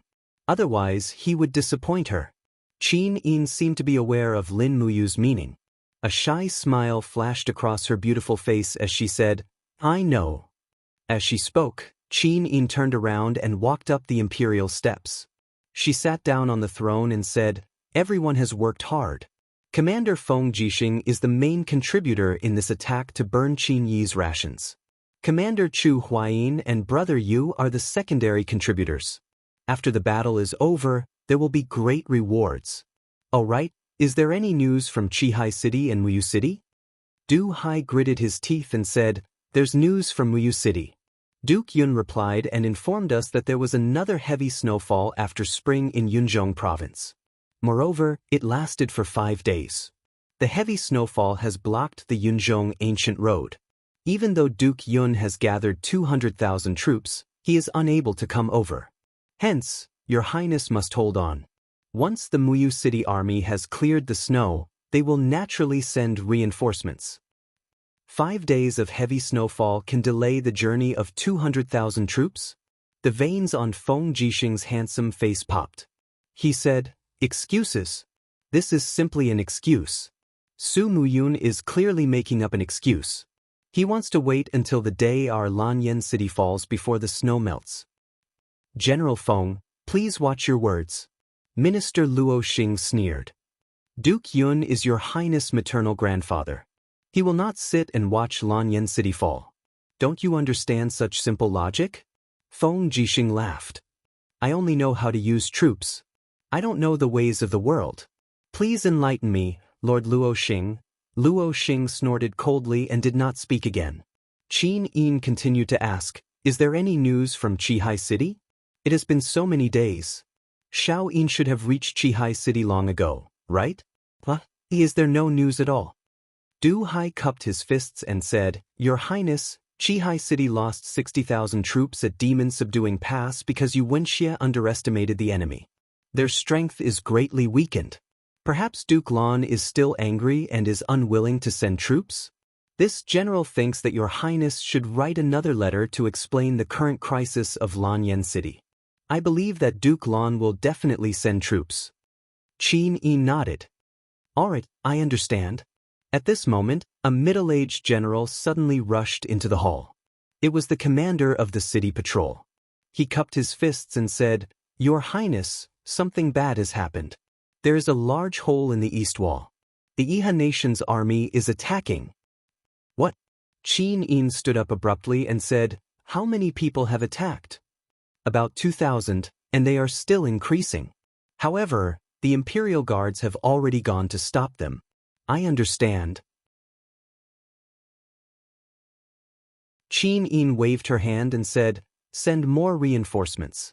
We must drive all the volunteer soldiers out of Lanyan City. Also, repair the wall immediately. It must be done within a day. Otherwise, don't come to see me.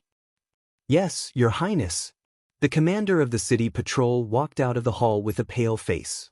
Chu Huaijin cupped his fists and said, Your Highness, this general will lead the Flying Mount Battalion to intercept the volunteer soldiers who have entered the city.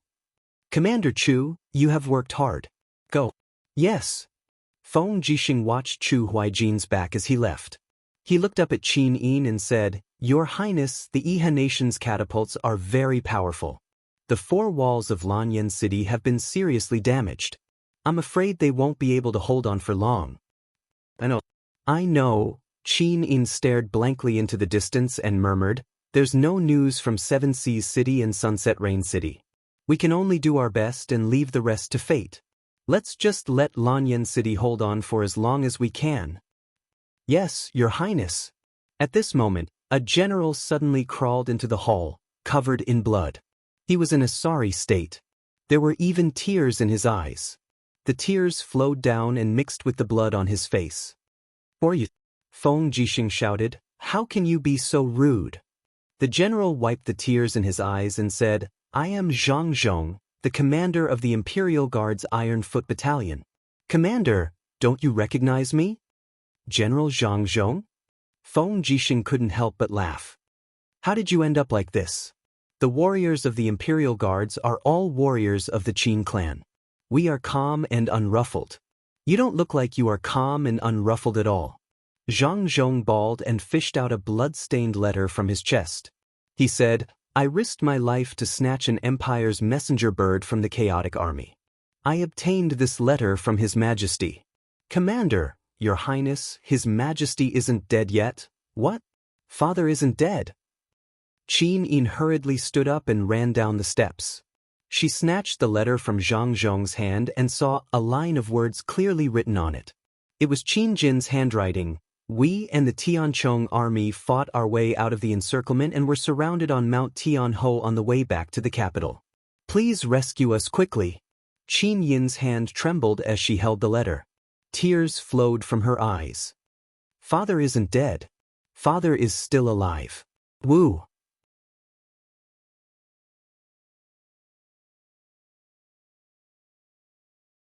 Chapter 299. Tianming Mountain. Tianming Mountain. Feng Jixing held the letter in his hand and said with a frown, Heaven's Edge Mountain is a lone peak. Once it is surrounded, it will be impossible to descend. If there is no military force to coordinate from the inside and outside, it will be a dangerous place. As he spoke, Feng Jixing cupped his fists and said, Your Highness Yin, Feng Jixing requests to lead the imperial army to rescue your majesty. No, not possible. The person who objected was Chu Chu. With a solemn face, he said, regardless of whether this letter is real or fake, even if His Majesty is really surrounded in Tianming Mountain, the imperial army must not leave Lanyan City. Lanyan City only has this amount of military force. Once the imperial army leaves, there will only be 40 to 50,000 men and horses. How can they stop the Iha country's 300,000 troops? Feng Jixing looked up at Chu Chu and said, Chu, His Majesty is the ruler of this world. As officials, how can we not save him? Taking 10,000 steps back, His Majesty is Xiao Yin's father and treats us like nephews. Do you think that we should not rescue His Majesty? Lin Mu was silent for a few seconds and said, We should rescue. How about this? I will order the Longdan army camp to rescue His Majesty and the imperial army will continue to stay in Lanyan City. What does Big Brother Feng think? Feng Jixing's face was a little pale and he did not speak. Lin Mu saw through his thoughts. Big Brother Feng is? You do not trust the Longdan army camp? Feng Jixing held the beheading wind blade and his eyes were filled with determination. This time, His Majesty must not have any accidents. I have made up my mind. Feng Jixing will lead the 30,000 imperial army to break out of the encirclement and rescue His Majesty at Tianming Mountain. Requesting for Your Highness Yin's permission. Qin Yi nodded, and permission granted. Her heart was concerned about Qin Jin's life and death and was more determined than Feng Jixing. Lin Mu sighed and did not say anything else. She only said, In that case, I will lead the Eagle Nest camp to clear the way for Brother Feng. No. Feng Jixing shook his head and said, You can't stay in Lanyan City. But you have to go to Dragon Rocky Mountain, personally command the Longdan army camp, and fight your way back to Lanyan City. Only then can the Longdan army camp be stationed in Lanyan City. Feng Jixing looked at him deeply and said, Big Brother Feng will protect His Majesty, and you will protect Xiao Yin, okay? No matter which one of us survives, we must continue on this path. Lin Mu felt a lump in her throat. She couldn't help but turn her face away and say, Lin Mu will obey your orders. Feng Jixing patted his shoulder and squeezed out an ugly smile on his blood-stained face. We'll leave in 2 hours. Can you accompany Xiao Yin well during this time? Yes. Lin Mu's heart sank. She knew what Feng Jixing meant. It was easier said than done to fight their way out of the encirclement and then fight their way back. This was a path that was accompanied by death.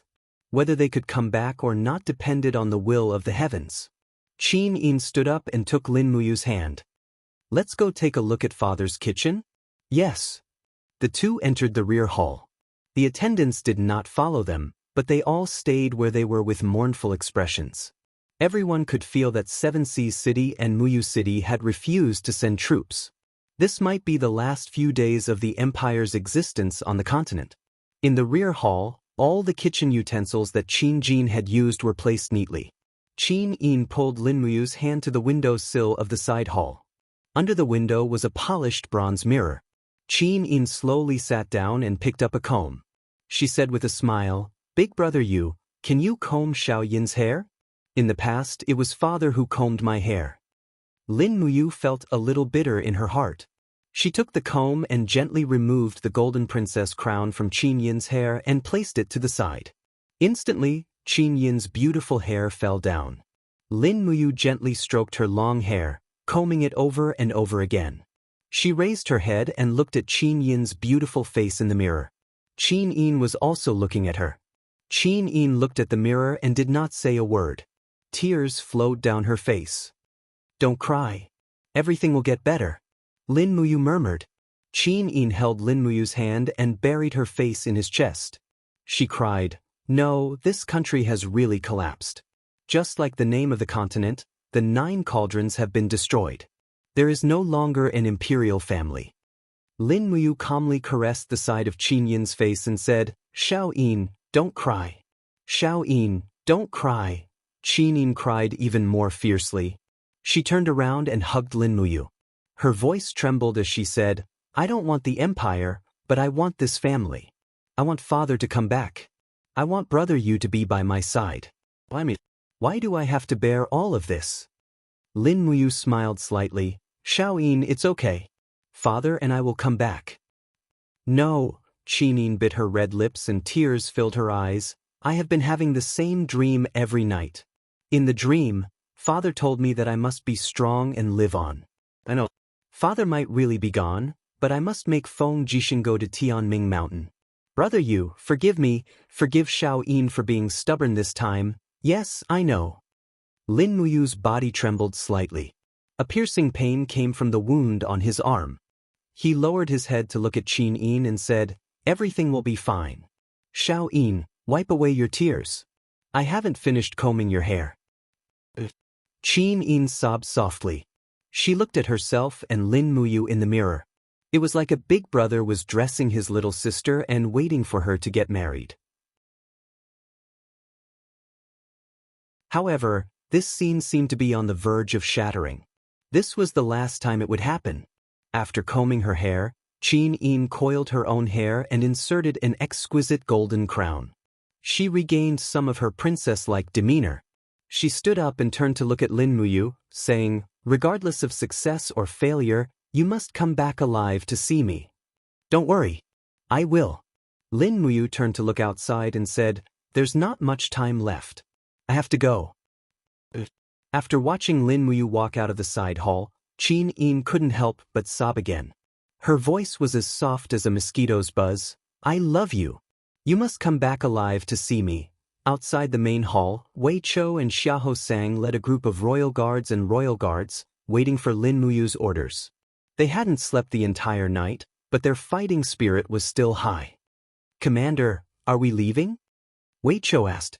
Lin Muyu nodded. "Yes, but this time, I can't guarantee that I can bring you back alive." Wei Chou smiled. "Commander, don't worry. We can come back by ourselves." "That's good.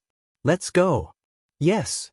On the northern city wall, the city wall was suffering from heavy attacks from the catapults. A large portion of the city wall had already collapsed. Zhang Wei was leading a group of people to repair it. At the same time, the streets of the city were densely packed with the Imperial Army's heavy cavalry, shield-bearers, pikemen, archers, etc. Over the past few days, more than 10,000 Imperial Army soldiers had died in battle, but Feng Jixing still managed to gather together an army of 30,000. You're here?" Feng Jixing carried his wind-chopping saber and rode his horse over with a smile. He said, "This bunch of bastard volunteers have destroyed another section of the city wall. Damn it. We are preparing to set off." Lin Muyu looked at the sparse guards in the city and said, "Brother Feng, leave Zhang Wei and 1,000 Imperial guards here. I'm worried that the city will really fall, and Xiao Yin will have too few people by her side." All right." Feng Jixing turned and said, "Zhang Wei, lead the brothers of the 1st Battalion to stay and defend the city." Zhang Wei cupped his fists. "Yes, Commander." "Open the gates." The iron gates slowly opened, and 30,000 imperial guards welcomed the rain of spears and swords as they charged towards the densely packed volunteers outside the city. Facing an opponent several times their size, not a single one of them revealed a trace of fear. At this time, Qihai City. In the depths of the Duke's mansion, in an exquisite and elegant courtyard room, a bang sound was heard as a hole was punched through the door. Tang Xiaoxi's beautiful face appeared behind the hole and said, "Let me out, Grandpa, you can't do this." Tang Lan leaned on her walking stick and turned shakily to look at Tang Xiaoxi, saying, "Xiaoxi, why can't you understand grandfather's painstaking efforts?" "What painstaking efforts?" Tang Xiaoxi said angrily, "You're obviously greedy for life and afraid of death. You're an important official of the empire, a duke of a region, but you're afraid of death and don't dare to send troops. I've seen through. Grandfather is no longer the great general who followed the previous emperor to war." "What did you say?" Tang Lan was slightly angered, saying, "Don't you understand? This is a brotherly dispute between Qin Jin and Qin Yi. It's best for our Qihai city not to get involved. Besides, Qin Jin's godson, Lin Muyu, killed your older brother, Tang Bin. I will never forget this grudge. You should also remember that Lin Muyu is an enemy of the Tang family. We shouldn't save him. He killed my cousin in order to save me. How many times do I have to tell you before you understand?" Tang Xiaoxi looked at him with teary eyes and said, "Grandfather, I don't care about your concealing techniques. Xiaoxi only knows that Xiao Yin and Mu are the most important people to me. I can't lose them. If grandfather doesn't save them, Xiaoxi will go myself." "You're crazy, Xiaoxi," a middle-aged man berated.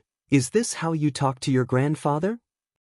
"Second uncle, you're just a coward who's afraid of death."